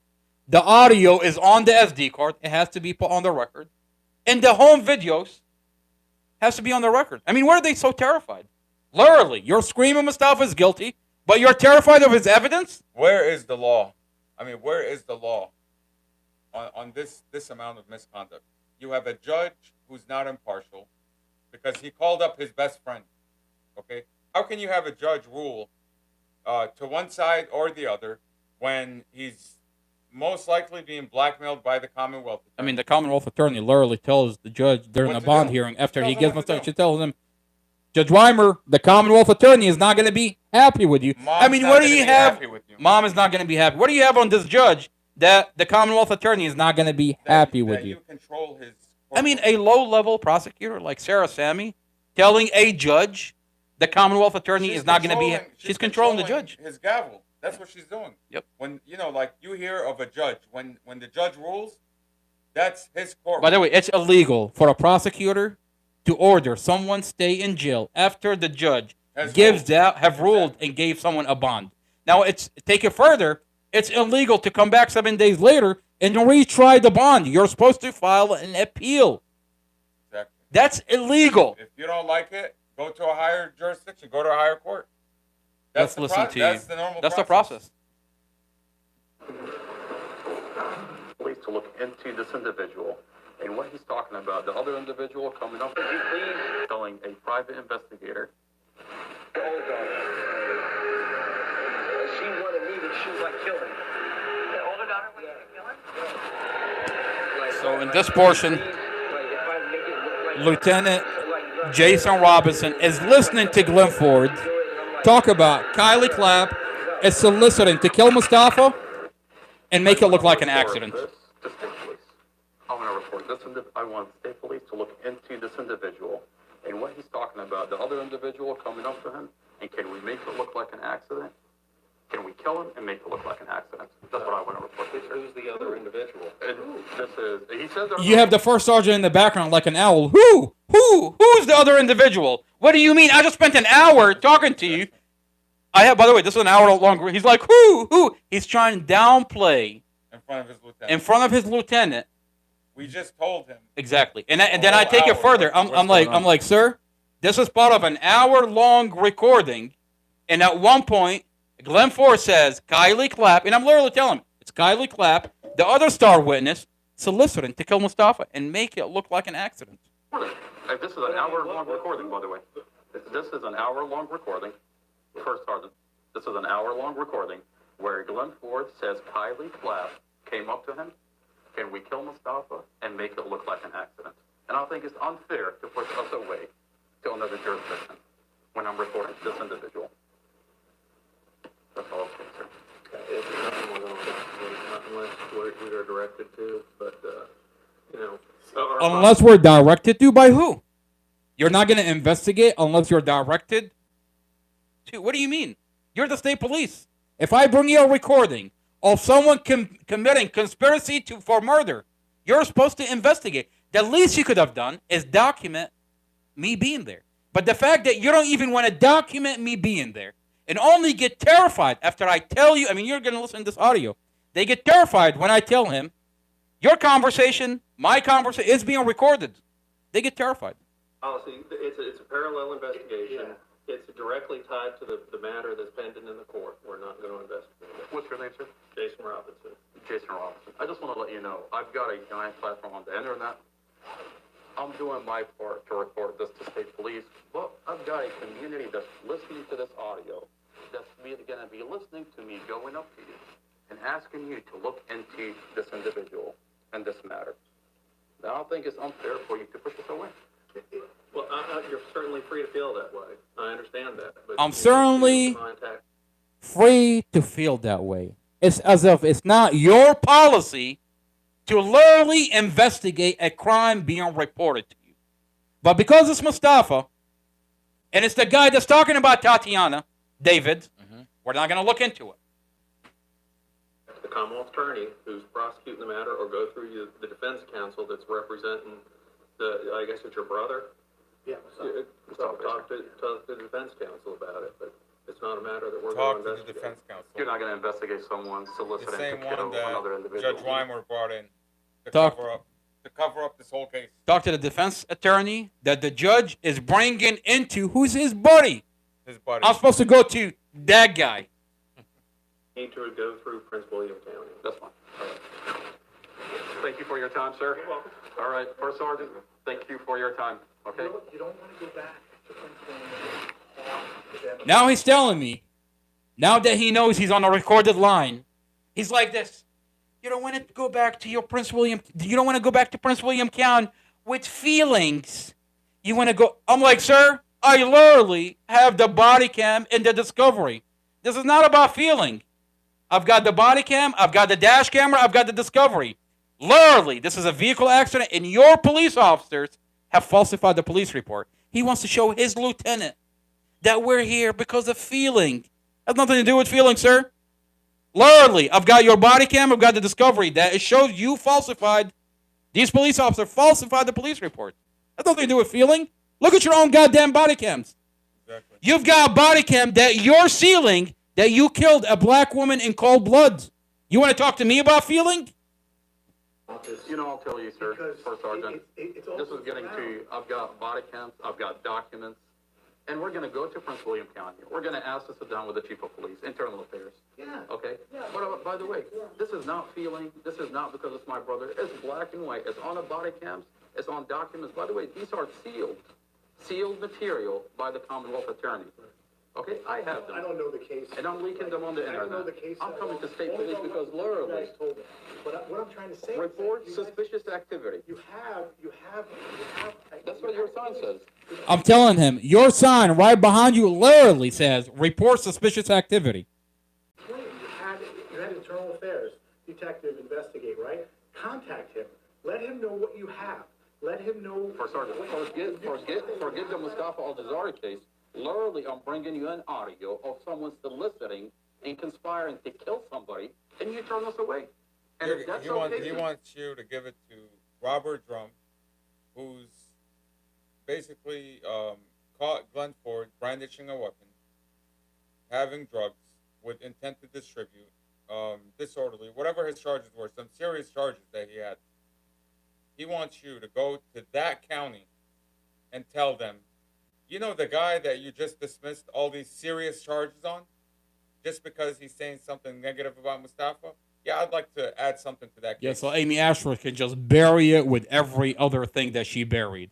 I mean, Amy Ashworth has the body cam in the discovery, and she sat on him for 2 years. And then if anybody asks about it, you're going to find it somewhere buried in the discovery where they say, oh, they looked at it, and nothing to see here. But he's not going to document it. He's not going to. He doesn't want to document it because once he documents it, he has to look into it. Instead, he wants to push us away out the door. Oh, I'll talk to you in the lobby. After I just got done talking to you for a whole hour. But in front of his lieutenant, he wants to talk just in the lobby. He briefed his lieutenant. Oh, this is the Mustafa Al-Jazari case. This is the guy talking about Tatiana David. Let's just get rid of him and not document anything. Does he not realize? He sat there for a whole hour. Does he not realize that he's talking to the guy that records everything? Why go out in the Why do you think I'm there? I'm literally documenting your reaction. And then he sits in there and tell me, go to FBI. You don't know who the fuck I'm working with. You don't know who the fuck I'm working with and what kind of investigation is happening that when we went to you, you literally did not document it. Is me being in your state police department documented? Well, it's being looked into, sir. It is now. Involved in a car accident with brake failure. Literally, the police are saying there's brake failure on his vehicle. Are we talking about the? I'm not talking about Mustafa. I'm talking about Glenn Ford. But Prince William County is investigating. And we're going to go there. That's fine. So that's where you need to tell them about it. But Prince William County is investigating. That's who you should go to. I'm like, that's fine. That's fine. We'll go to Prince William County. We'll go. But I'm literally here reporting it to your agency, and you have an obligation to document that I'm here and give me a complaint form. Because they're investigating. That's what I'm trying to tell you guys. We don't every step of the way. We're only hearing it from you guys in the hallway here. I'm literally hearing it from you in the hallway. I just got done talking to you for a whole hour. By the way, it's recorded inside. So why not take me into a room and listen to this hour-long recording and document it? But to downplay it in front of your lieutenant, I think you have a lot of explaining to do, sir. What I'm trying to say is they have all that information. You're going to provide. They have all this information? Wait a minute. They have this information? So I don't get it. They have it. They don't have it. Who's looking into it? If you don't want to look into it, and Amy Ashworth doesn't want to look into it, let's protect the star witness at all costs because he's lying about Mustafa. Is that what we're doing here? them with more information about this case where they can look further into it. And we will. That's fine. We will. We'll go to. I'm telling him we will. You want me to go to Prince William County? I will. But what is your agency doing about it? Knowing that you just listened to a recording where someone is soliciting murder. Conspiring to kill somebody. I mean, is that normal? I mean, I want someone to tell me, is that normal? You go to state police and have a recording of someone conspiring to kill somebody. Would you just have state police push you away? Or is it just because of the Mustafa Al-Jazari case? But First Sergeant, you and the lieutenant are literally the investigative agency. But you're not even taking the complaint about someone soliciting to kill somebody, conspire to kill. I don't think this is okay. You didn't come in here with that. You came in. Well, now I am. You didn't come in here with that. You didn't come in with this complaint. I mean, that's the primary. What do you mean? What do you think I'm here telling you? I'm literally bringing you a recording. And you ask me, what is this recording? What is surrounding this recording? You gave him the context. This is the star witness. The context of this whole entire thing is this guy is a star witness in the Mustafa Al-Jazari case. Oh, but you didn't come in with that complaint. Well, now I am. I just had your lieutenant, and you hear someone conspire to kill somebody. It's directly related to the case. So let me ask you a better question. Can I ask you a better question? By the way, this is publicized. If I have 20 people outside your agency and have report this individual. He gets panicked at that point. If I have 20 people that's going to call in or come into your agency and you report Glenn Ford that they've heard Glenn Ford conspire with Kylie Clapp, they were going to commit murder and make it look like an accident. At that point, would you document it? At that point, would you investigate it? I mean, what do you want? The community to pressure you into doing your job? Oh, you only do your job when you have the community call you. I mean, are you going to turn in? I mean, let me ask you a real question. I mean, if the community start calling state police or walk into state police and literally walk in with that recording, that I have a recording, Glenn Ford on a recorded line, I've heard that he said, I want to kill Mustafa. That Kylie came up to me and said, let's kill Mustafa and make it look like an accident. Are you going to turn them away? I don't think he can turn them away. I think he'll be in a really bad situation to turn the community away. I mean, what are you going to tell them? It's not my job? What do you mean? What are you sitting there for? You're a separate agency that a crime is being reported to you. State Police Headquarters. Oh, wait a minute. You're going to dismiss me because you think. They'll never turn away a complaint to criminal activity. That was their promise. They will never turn away a complaint. Interesting. To criminal activity. Interesting. And what do you have on this audio? Literally, up to the lieutenant. Just we're going to look the other way because we have a relationship with Amy Ashworth. Amy Ashworth covered up our body cam when we killed Tatiana David. We have a special relationship with Amy, and he calls her by her first name. I mean, if you hear the first part of the recording, the way he talks about Amy Ashworth, they have a relationship with Amy. Would you investigate? I don't even know what you're asking. I don't even know what you're asking me? What do you mean you don't know what I'm asking you? I just literally told you I need a complaint. I like to file a complaint. I like you to document that I was here. I mean, who knows I was here? I mean, until we publicize this audio. You've never been there. Basically, as if I never was there. You don't exist. I'm going to have Is 20 it people. related to this case? The case that we've been just... They're going to file a complaint about this individual conspiring to kill. Two individuals are conspiring to kill somebody. And you're telling me you're going to turn away everybody that comes tell you, I have a recording of an individual conspiring to kill an individual. You're going to turn them away? So why didn't you go back to the FBI with this? Oh, now, why are you coming to me? Go back to the FBI. That's a separate agency. My relationship with that agency has nothing to do with you. I'm literally here at your department. I'm filing it with you. Don't worry about another agency. So somebody conspiring to kill somebody? Oh, go back to the FBI. And he's asking you to go to a federal agency? This is a state issue. He has a relationship with Amy. They're not going to go after it. Did you just tell me that this is Amy's witness? Yes. And you have a recording of Amy's Ashworth's witness? We're not going to get involved because we have a relationship with Amy. we kill Tatiana David. I'm not saying they killed her on purpose, but they messed up and they covered it up. And she helped them cover it up. They have a relationship with Amy. Why would they mess around with her star witness? I mean, the lady wiped out his criminal charges, and you want state police to give him criminal charges? Investigate conspiracy for murder? To you. Why didn't you go back to the FBI? We will. Who you had? We will. Who you had investigated? First Sergeant, we will. We will. But I'm coming to you. And by the way, this conversation is being recorded.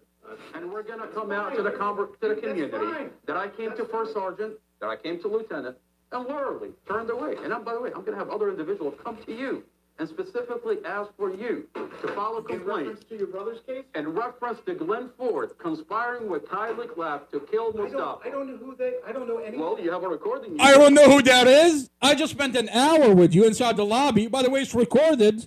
Telling you, Glenn Ford, Kylie Clapp, I have a recording. And you just listen to the audio. Oh, you want to downplay the whole. I don't even know who it is.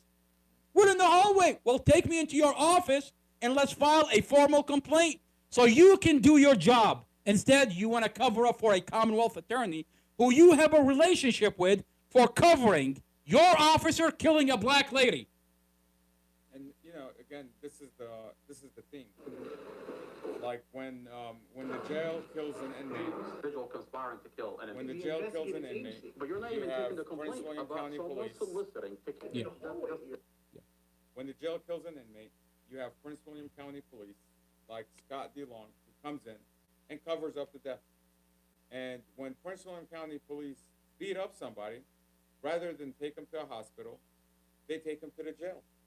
Okay? There seems to be And a the common jail- theme here. and they- I'll scratch your back, you scratch mine. And the jail covers up the beating that happens on the streets, and the police cover up the murders happening behind bars. Okay? And this is now And the minute you talk about it, they're gonna cover your brother's window. I mean, is that what's and then happening they're here? gonna arrest you for trespassing. And they're gonna arrest you for trespassing. I mean, I literally got arrested by Sheriff Glen Hill. And then you're gonna have an Amy Hodson. For what? Standing on public property, exercising a First Amendment that on your watch, inmates are dying. Then you're We gonna- have 7 then- deaths in our then- county jail. Then you're gonna have an Amy Hodson and a Stephanie Drum online trying to defame you, trying to blackmail you into staying silent. We have the star witness. Amy Hodgkins, With the investigator. and she pretends to be Christine Alcazar on the internet with the investigator's wife who was on a body cam pretending to be Kate 07, trolling the conversation every day. I mean, you don't have to take my word for it. You can go on TikTok and you hear this lady troll the conversation every night about the Mustafa Al-Jazari case. The minute, I think this started like a week? Once we start connecting the dots, we play the body cam. We have now the body cam. She's gone private. She's gone private. She's no longer on the internet. Terrified. And she's telling Glenn Ford and Kylie Don't talk. to stay off the internet. To stay off the internet. But they don't know that this guy, They've already, he can't help himself. They've They've already said too much. It's irreversible. It's irreversible. You're going to provide them with more information about this case where they can look further into it. And we will. That's fine. We will. We'll go to Prince William County. But First Sergeant, you and the lieutenant are literally The investigative agency. But you're not even taking the complaint about someone soliciting to kill somebody, conspire to kill. I don't think this is okay. You didn't come in here with that. You came in. Well, now I am. But it's directly related to the case. So let me ask you a better question. It's like you can't do that now. By the way, this is the publicized. You didn't come in If with I that. have 20 people outside your agency and have report this individual, would you investigate? I don't even know what you're asking. I don't even know what you're asking me. Related to this case. I want a chicken sandwich with fries. They're going to file a complaint. But you order chicken nuggets and Conspiring to kill. Like you're the police department. pizza. You're the police And you're telling, department. you're I'm going to here turn to away give you an everybody audio of that comes someone. tell you, I have a recording of an individual conspiring to kill an individual. You're going to turn them away? So why didn't you go back to the FBI? I'm coming to you. Why didn't you go back to the FBI? We will. Who you had. We will. Who you had investigated. First Sergeant, we will. We will. But I'm coming to you. And by the way, this conversation is being recorded. And we're going to come out to the community that I came to First Sergeant, that I came to Lieutenant. Why so much feeling, First Sergeant? Why so much feeling? I mean, I'm literally providing you with a recording of an individual with another individual conspiring to kill somebody. Yeah, but Amar, why don't you go back to the FBI? Yeah, like yeah, it's not his job. Oh wait, he has a relationship that he doesn't want to ruin with Amy Ashworth. I mean, why so much feelings? I mean, when I listen to it, isn't it supposed to be the other way around? Isn't it me that's supposed to be angry and he's supposed to be the professional one? You got a barefooted monkey that's calm and collected, and you got a first sergeant that's so angry? I mean, are you angry because we're talking about your friend Amy Ashworth, star witness? Wait a minute. Oh, you got a recording?